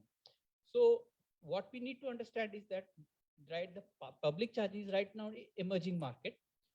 So it is the public transport, or this is e-rickshaws and other things, which it has to tap to grow. And once it grows, then it can cater to the private charging part of you. Then it can go to the RWAs and other things. You can bother about it. Right now, its way of growth should be targeting these institutional taxis, government fleets, corporate fleets, and e-rickshaws. And that is also where we were saying we need business models to promote this.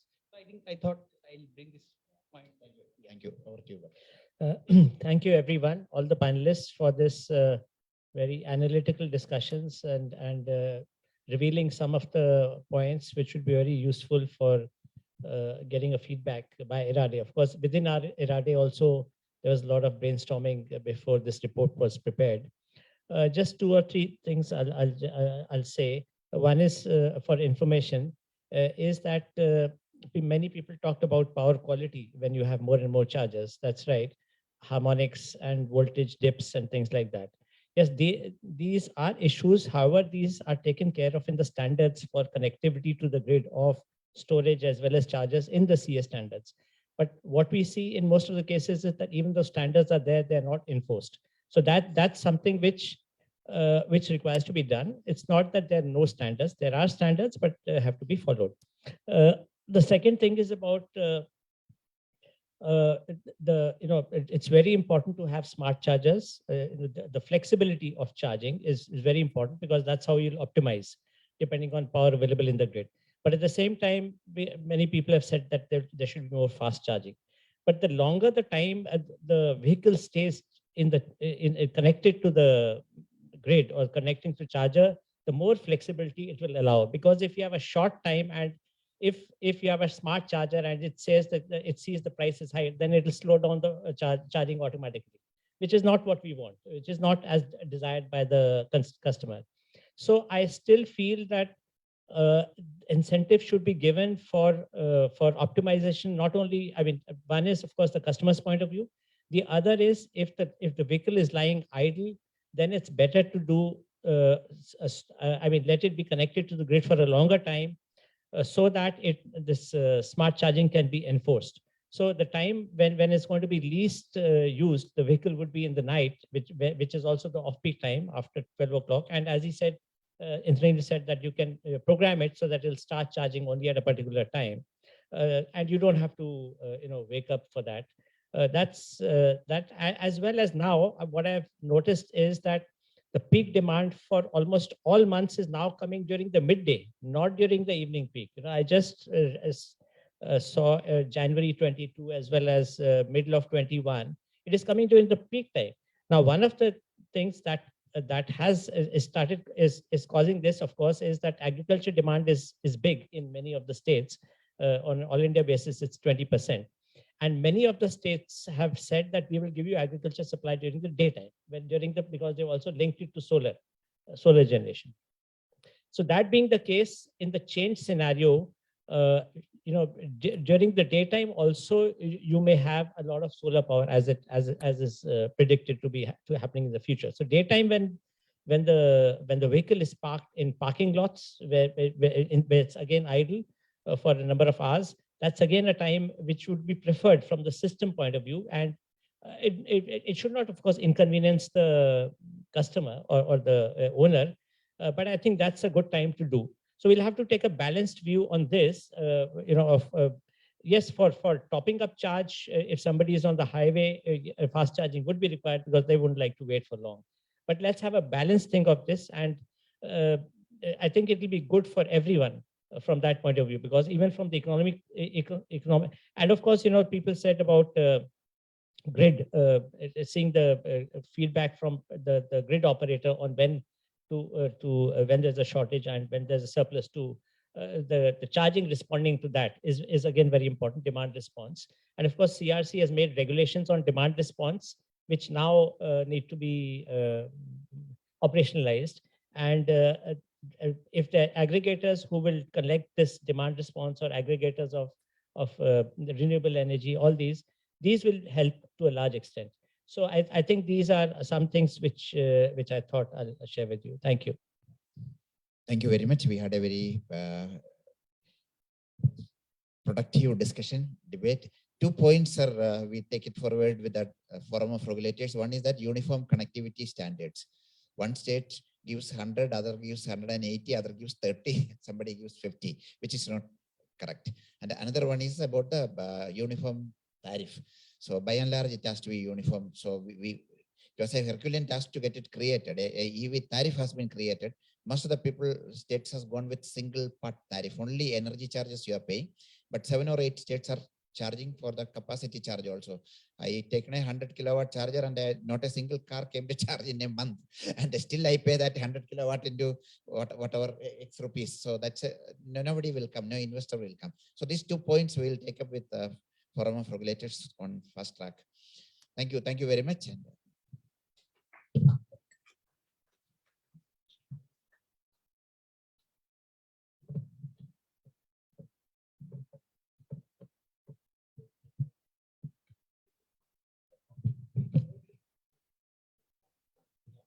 Thank you, everybody. Thank you, dignitaries and guests and honorable speakers. This marks the end of the workshop. Thank you.